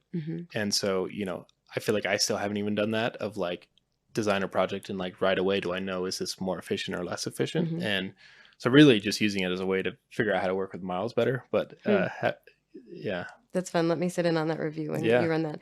I mean, I've worked on passive house buildings for Handel and like gotten into the weeds of, okay, like how are we supposed to detail this window to be passive, and how do we like negotiate between like waterproofing and like thermal barriers? And I still feel like I don't, like, we still hire on like expert consultants. And so it's like it's another example of, like you said, like the further we get along, it's just the more that there is to possibly know. Like now I understand why architects don't retire till they're like 90. Right.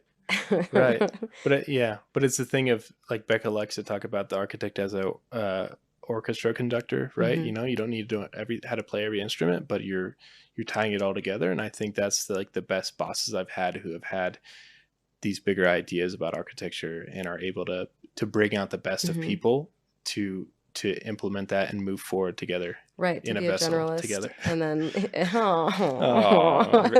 R.I.P. You guys could just call yourselves large container. Large container. Architecture. Good container. Medium size container of holding things. So do you see yourself as a generalist? Do you aspire to like be expert at any angle, like part of it, or to just be the best generalist there is? I think I definitely want to strive to be a generalist, and I don't know if I need to be the best, but I think I think just being able to steer that vessel towards that idea of intentionality and making sure that that's there, and then letting it go with whoever, in whatever direction the rest of the crew takes it, but yeah. So you have aspirations for, I mean, you mentioned for this company, like it's not your guys' names. It's something that can like grow beyond just you guys. So like where do you see it going to, or what is the kind of dream for the projects you're getting, or where it heads? You mentioned design development. What's kind of the future? Yeah, that's the ultimate goal of design developing our own projects, and where, it's less projects, but you're taking it all the way through, and you have more design control, and then ideally you're making, like in this case, let's say we're doing multifamily, you're allowing better design quality for living environments, and then you're holding on to that and creating better places for people to live, and that's the goal. And then to sort of loop that into more of our sort of pro bono and research and Hmm. development type arm where Mhm. you're They taking feed that's one a sort another. of engine, yeah, that then Mhm. feeds that, and then they feed back and forth. Yeah. Would they be separate companies or like that's I always find this interesting, and I think it was one of your podcasts. I forget who you were talking with that was talking.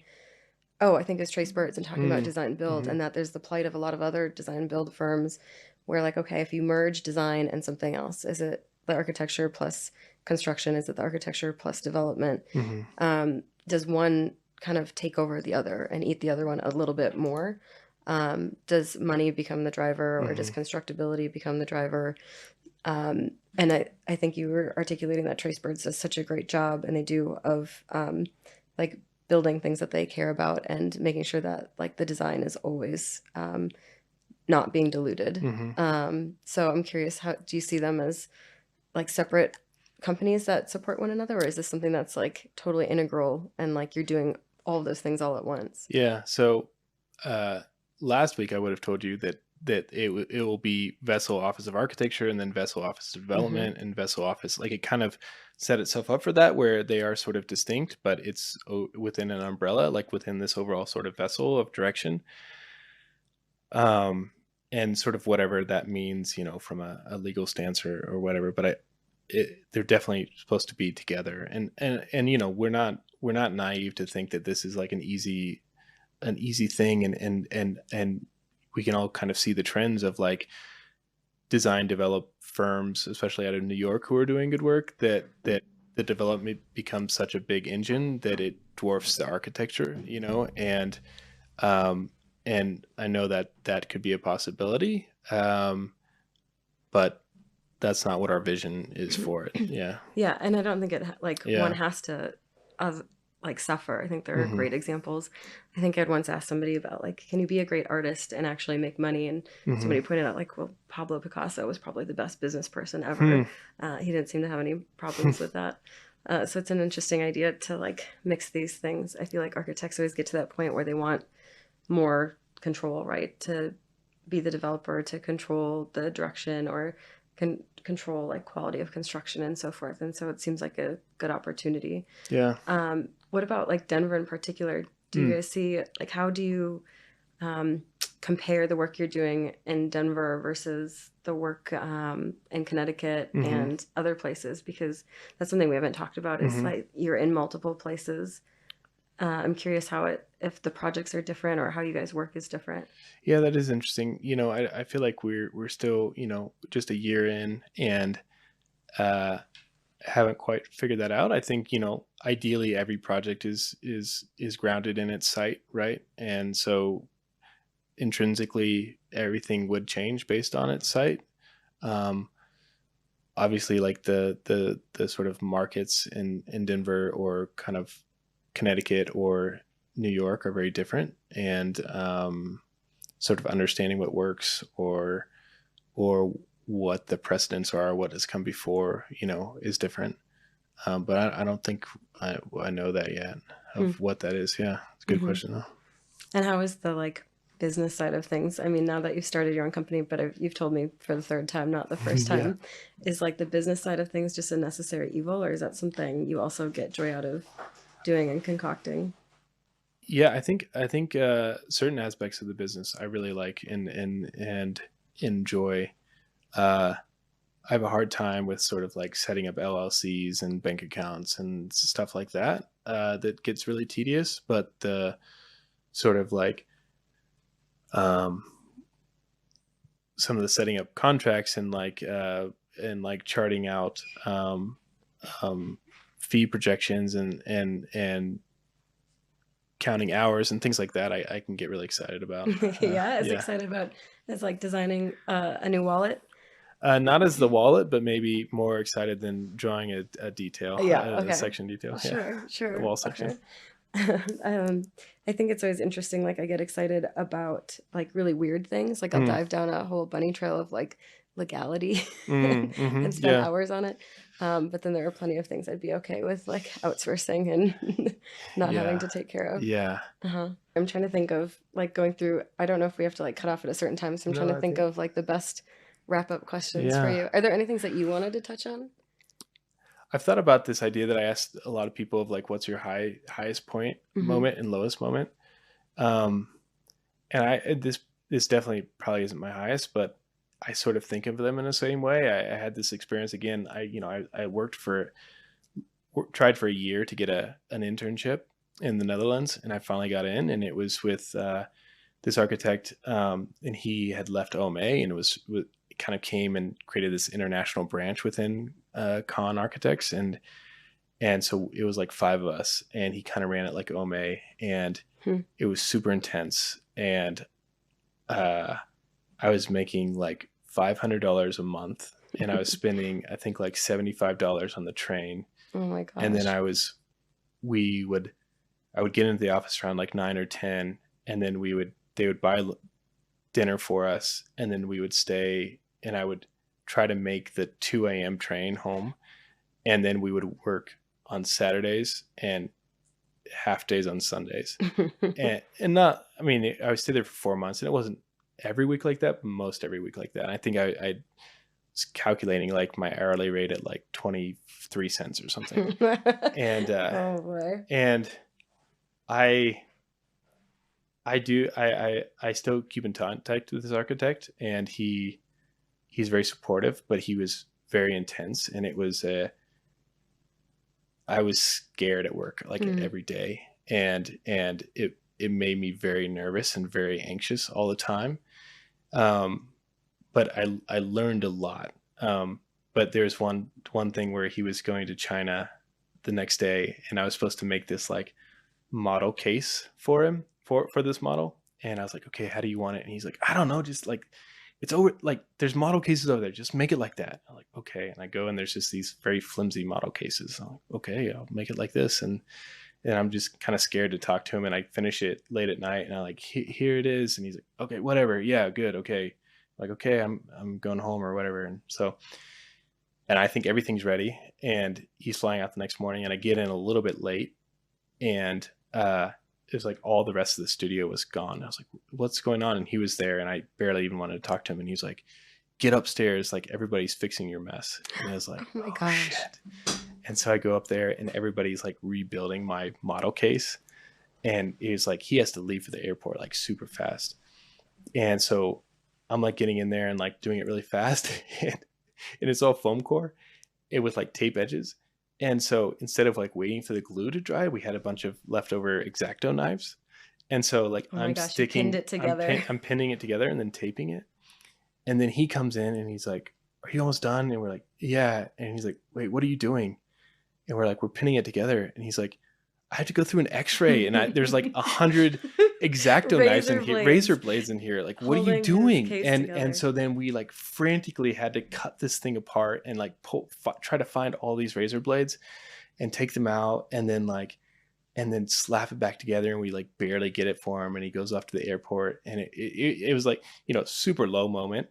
But then it was all of us. It was like, I don't know, 11 a.m. And we just like walked out into the sun like a Ocean's 11 movie or something. And like we went to a cafe, and we were all just so exhausted and just sitting there. And it was kind of this like beautiful moment of like, we did it, we got there, and like we went through this war. And, I feel like that's a lot of what architecture is. And it's, and maybe in going all the way back to the beginning of like, I'm trying not to just be an architect, like it's so easy to strive so hard throughout school and academia and work and everything to be this amazing architect and to get your satisfaction from that. But there is so much more to life than that. But there's just these beautiful moments of like going through that battle and searching and trying hard. Yeah. That's a good metaphor for life, I think. Yeah. But that like suffering, and then like coming out and having a project or having something succeed, and then like you did it. Do you think that kind of like, is that a rite of passage too for kind of interns and young folks, or is that like a culture that's toxic that we should be pushing against? Because I think I have so many of those war stories too, of like really rough nights, or like a lot of like pressure. But I also did learn so much, and like I developed a great work ethic. And a lot came out of those. Yeah, what are your thoughts? Yeah, I struggle with that. And actually, that's one thing I thought I'd get a lot more of from this podcast are those war stories and those bad stories. Because we all kind of have them. I think that the best sort of bosses that I've had, or even the best moments with that boss that I had, where it was when you get pushed really hard, but then you feel really appreciated, and you can get pushed really hard, but it doesn't have to be a toxic environment, and you don't have to have a knot in your stomach all day because you're too scared to talk to someone. Like that's one of the big things of Vessel is that we want to make everyone should say this, right? But a positive work environment. And I've seen a lot of good mentors, and frankly, like I think Tatiana was really good at that, where she expected a lot, but I was never scared to talk to her, and I was, So yeah, what was the studio culture like with Tatiana? Yeah, it was there was like 30 architects there, and it was her and her sister who's the kind of business manager, and then maybe one guy, and then everybody else was younger than 33. And so it was very young, but there's project managers who had been there for a little while, and it was very international, people from everywhere. And again, a lot of model building, a lot of hand drawing, a lot of like collage work.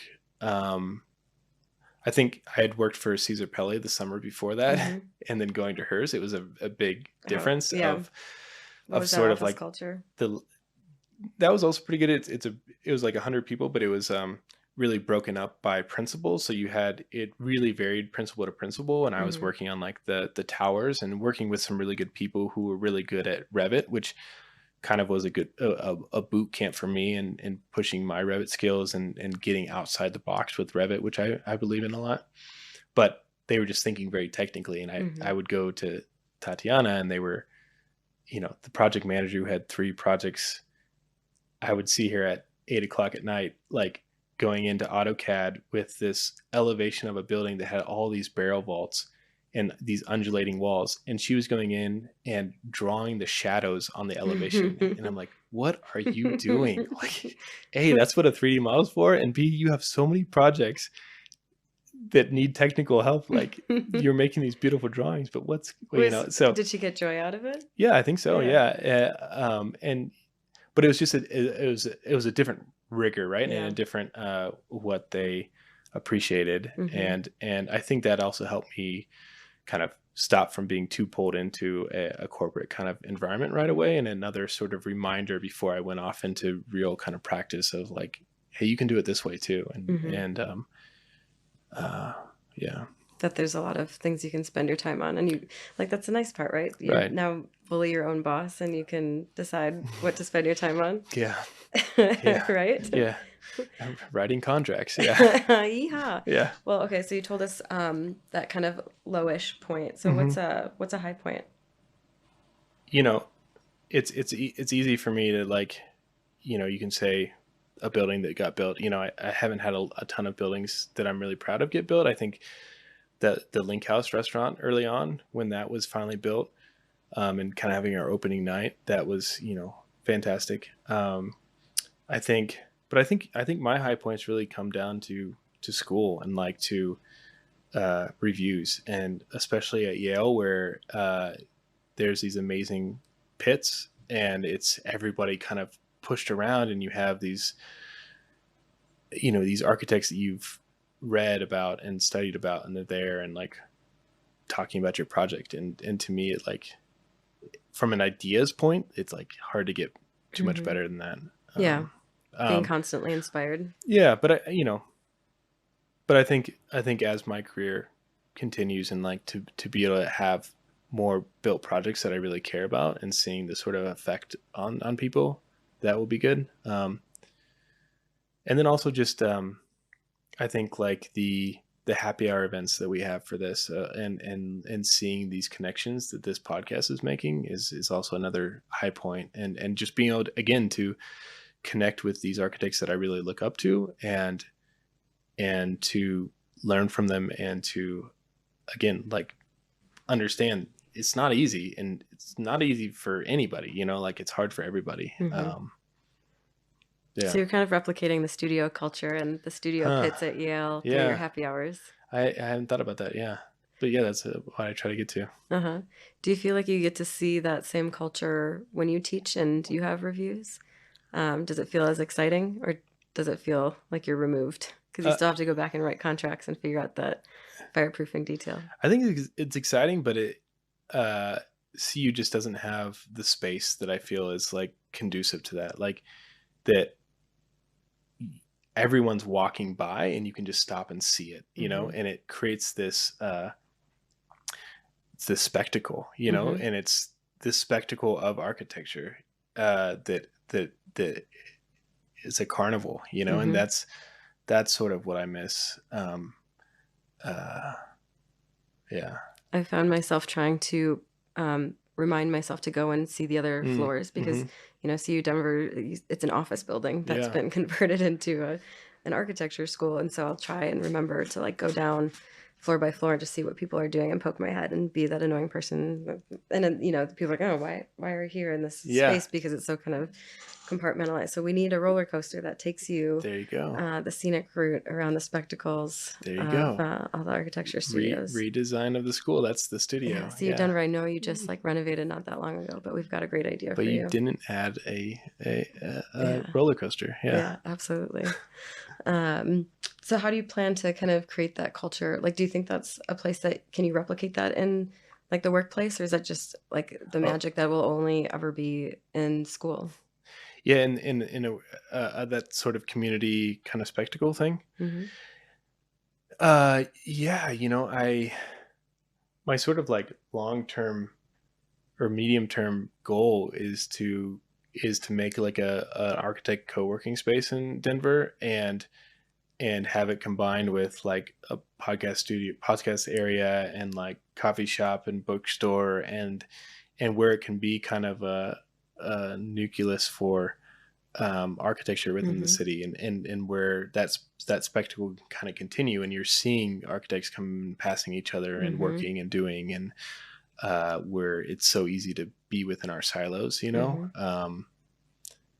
So that's one. So your next goal. endeavor is starting a co-working office business too. Yeah. The place that I have my like office space that my desk is at is like an architecture and engineering co-working space. Technically, it's tough. Like with COVID, a lot of people left, and there aren't as many people right there now. But they're trying to do that same thing where they have like Wednesday mornings discussions on something to push us to like, you know, move out of our kind of silos a little bit. What's it called? They call it Pendula.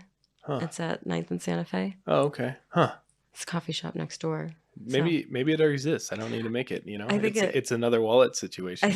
You know? I'm never gonna. I think it needs to be like there's a lot that can be infused in it though, right? And like opening up the doors more and cross pollinating even more. Yeah, interesting. Yeah.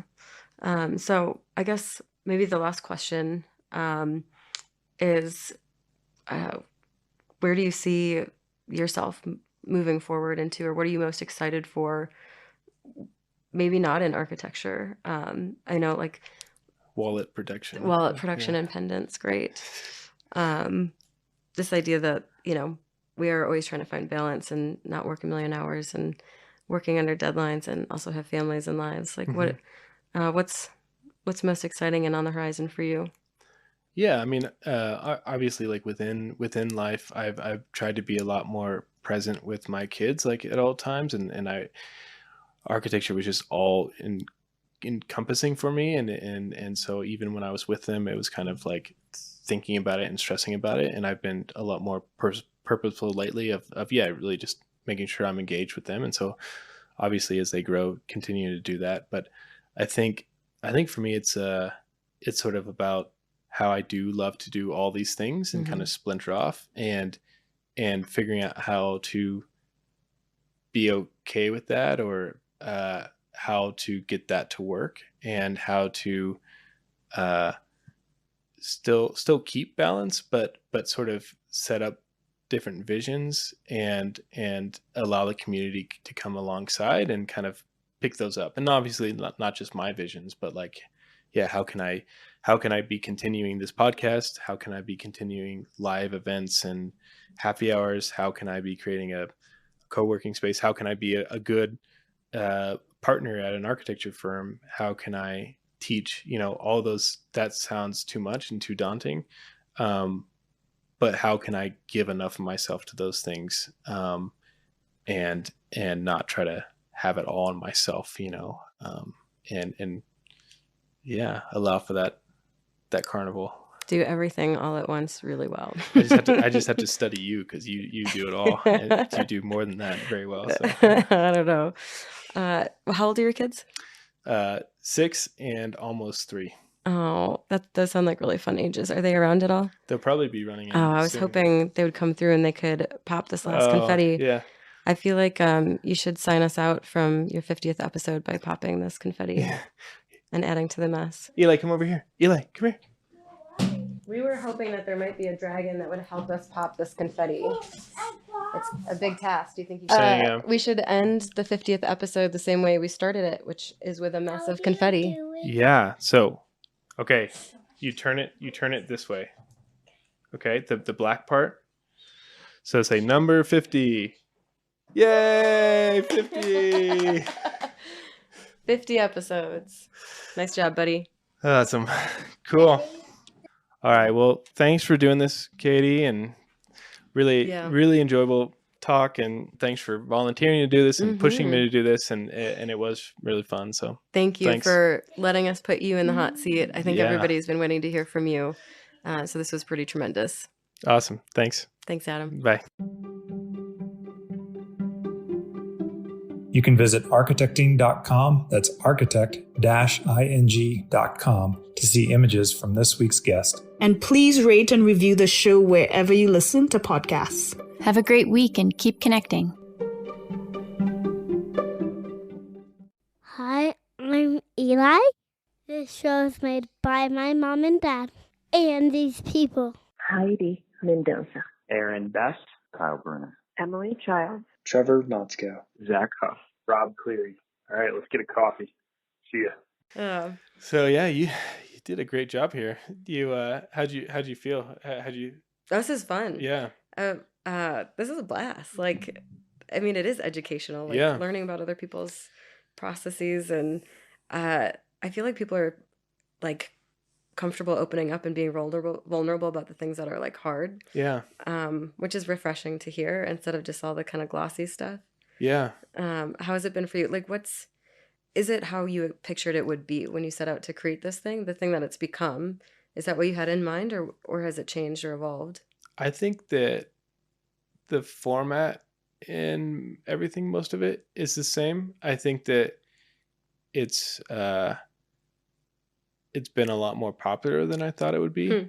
Like I was kind of fine if 10 people listened to it and it was more of an archive exercise. But it's just been really nice. Like, yeah, like people like you and like just these kind of close community that really listens to it and really engages, and that it actually is like building the community that I wanted it to, has been, I'd say, surprising and just really fun.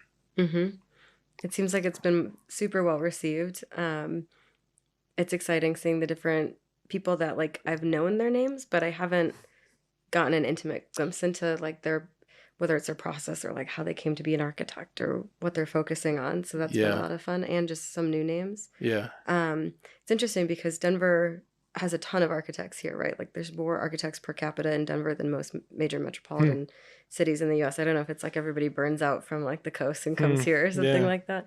But like it's also such a like fast growing city that it's kind of this rat race of a design culture, it feels like almost, and it's still trying to like figure out like its identity because Denver is still like a young city. Yeah. So it's interesting. I don't know. I think this is having a positive influence, but also is like kind of shaping the way people have conversations about it.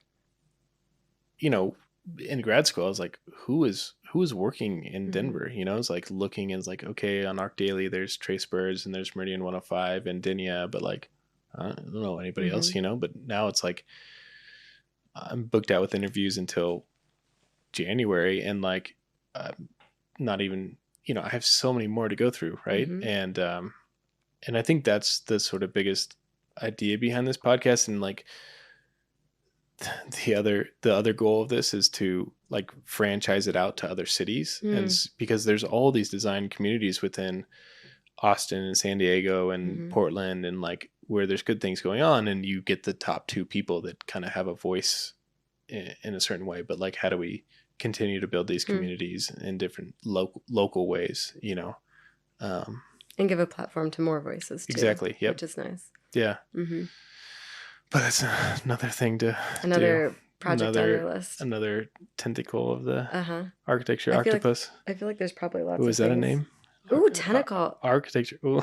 Architecture. Tentacle architecture. That sounds a little like Sexual. gropey. Yeah. Especially with like 3 guys, white guys. It's like you gotta. Okay, maybe don't go that route. Yeah.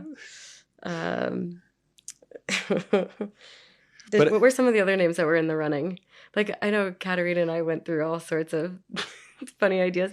What we landed on, it's funny because you said like you want versatility in the name so that it can continue on. And Katerina and I are like, well, we kind of pigeonholed ourselves being called K-Works Studio. We can only hire people whose names start with K. Yeah. Oh, it was funny because it was like started off as like almost a joke as a placeholder to let us do whatever we wanted, whether it was furniture or small buildings or consulting for other companies.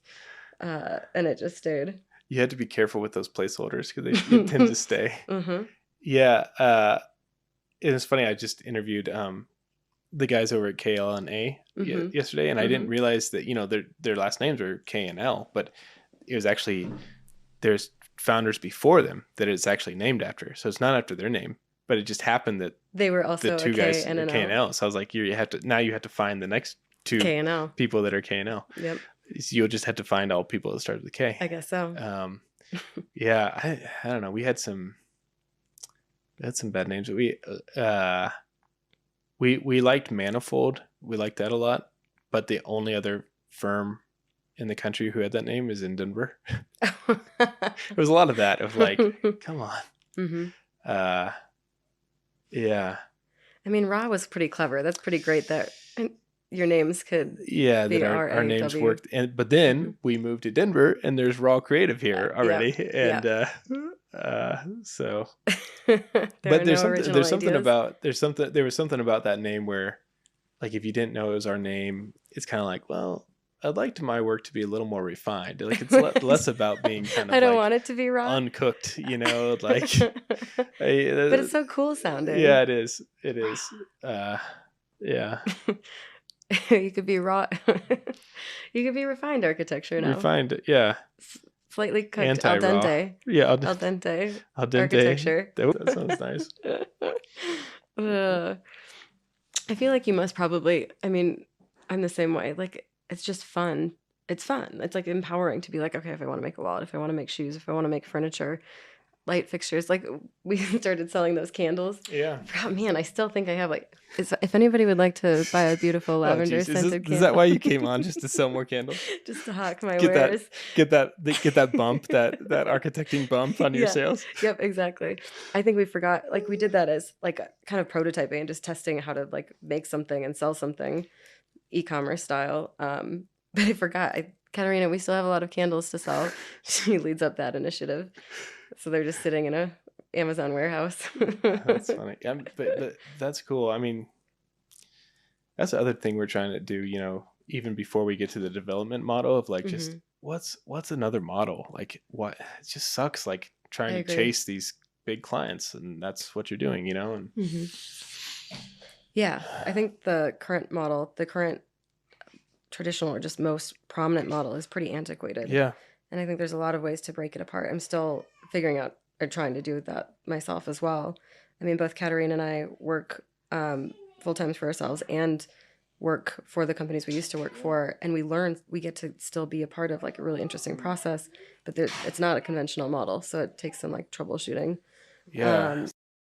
Tell us your deepest, darkest fears Sharks. when it comes to sharks in terms of running your own architecture practice. Oh, man. Or just being an architect in general. I thought they were supposed to be easy questions. Nope, this is bonus material.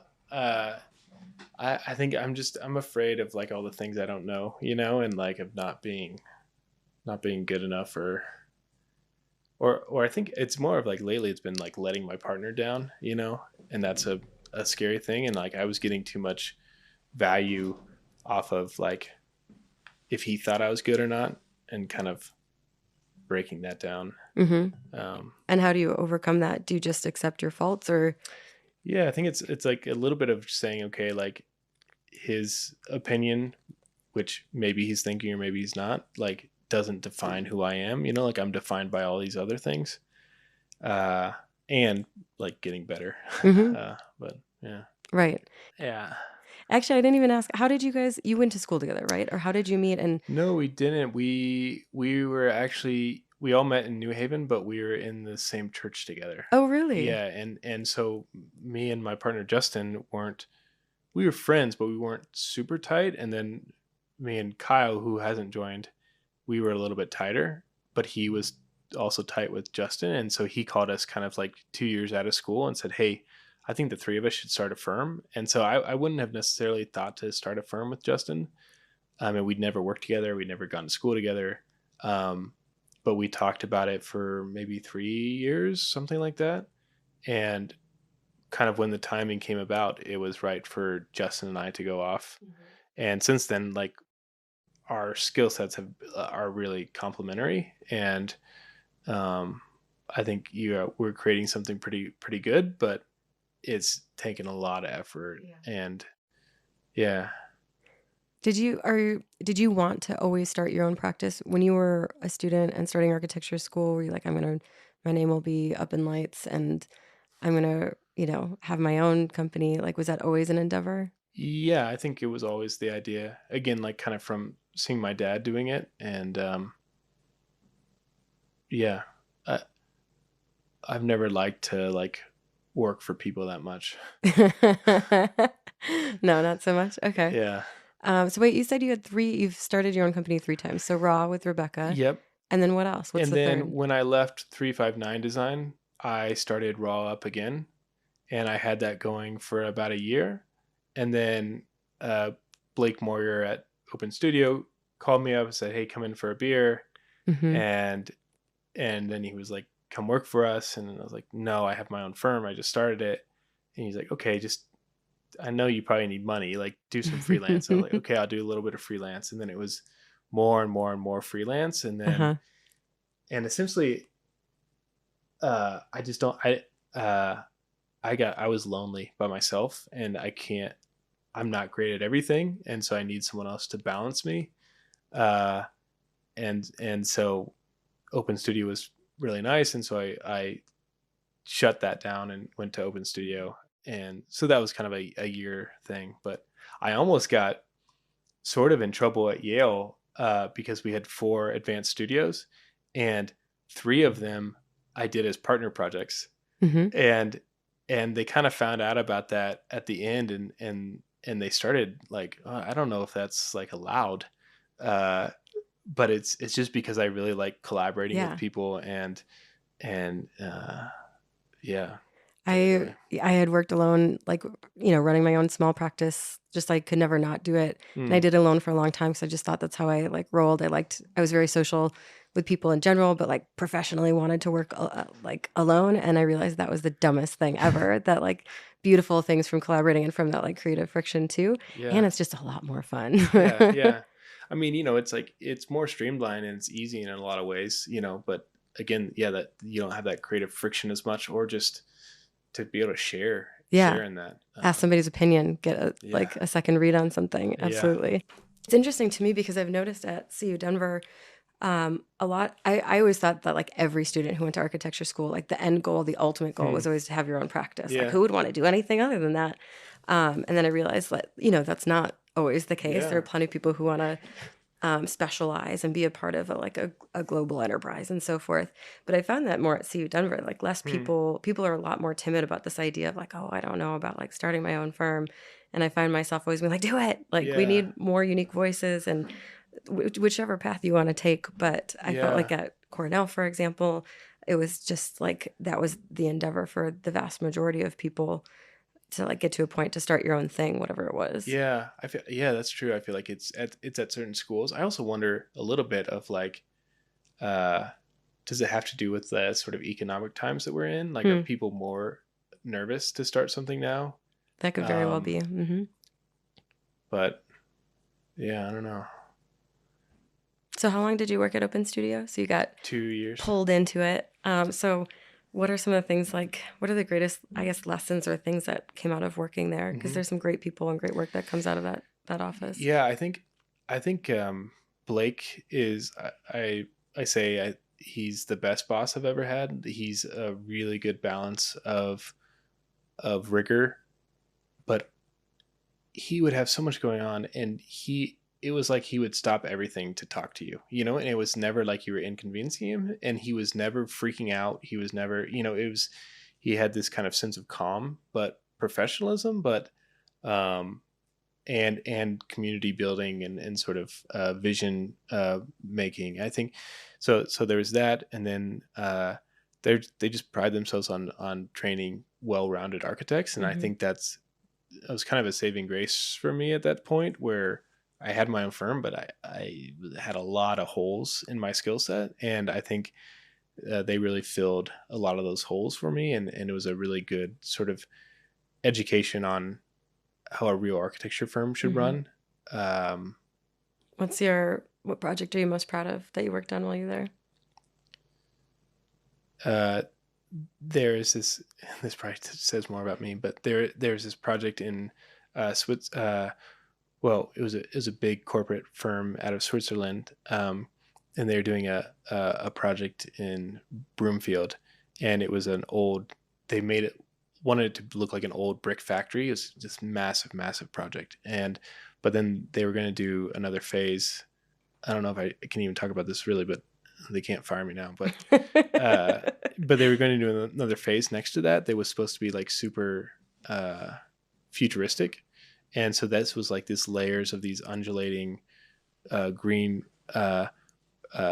roof planes that then sort of like cascaded down the hill and like looked out on this beautiful view and everything. And so I only took it through concept, and then it kind of got put on hold. But I worked on a lot of projects with them, and a lot of projects that got built and like projects that went through. But I think I'm just so drawn to like having control over that conceptual beginning. And it was really hard for me to come on after that was done and like not know what the concept is, or wasn't one, or not be in control of that, I think is difficult. How do you feel about paper architecture, the stuff that we design that doesn't get built, either knowingly or unknowingly, whether it's because we're trying to push ourselves, or just like the drawing is the architecture and that's the thing we're putting out into the world, or the thing that, I have plenty of projects. I was looking recently, I was like, wow, I worked on a lot of projects that like something went wrong and it didn't get built. Like big projects, not even just like small homes and things like that. Yeah. Would you be okay with, if your ideas came out only in unbuilt paper architecture? I would be more okay than most people. Yeah, I think of architecture as an idea, and I'm totally fine if that idea lives only on paper. I think that's maybe one of the biggest contrasts with Justin, my partner, where he is so much about it needs to be built and it needs to be real, and to me it's the realness of it is just allows the imperfections of humans to mess it up. That imperfection was not in my idea of this project at all. Exactly. Yeah. I flip-flopped a little bit too. I was obsessed with building things and like getting things built, and I just love making things. And I know you love making things too. Yeah. But I realized like, okay, the parts of the project you do have to figure out, the bathroom details and so forth, aren't as glamorous, but there's also just like, does it live up to the idea? And then there's this idea that like that building has a shelf life. And if it's about the idea you want to like put out into the world, like writing about it or drawing about it has a like more permanence. And I think that's what drew me to teaching, is like that actually is a way to have, maybe it's not impact that I'm trying to have, but like this thing will live on longer. And so like Katerina and I tend to be the one who says like, let's not put that drawing out. It's not like we've been ruminating on this drawing or this project or this theoretical idea for like 2 years. And she's like, can't we just share it? And like, no, not yet.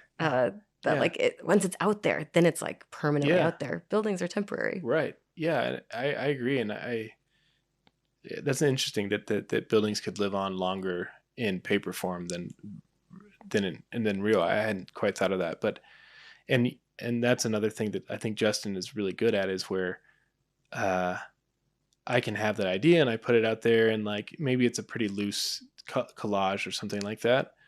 And I'm like, yeah, I'll do it better next time or whatever. And he's like, no, like this, it needs to be great. And like, we need to pour over this and think about it. And it took me a little bit to like agree with that, but now I'm really happy, like, and you look at people like Forma, like Miroslava, what she's doing, and it's like everything they put out is excellent, and you think about it as you're curating your work, and not just like, I mean, obviously there's something to kind of putting out process and putting out things that aren't perfect, but yeah, really thinking about, especially with the internet age we're in now, of like it can live on forever, like yeah, not daunting at all. No.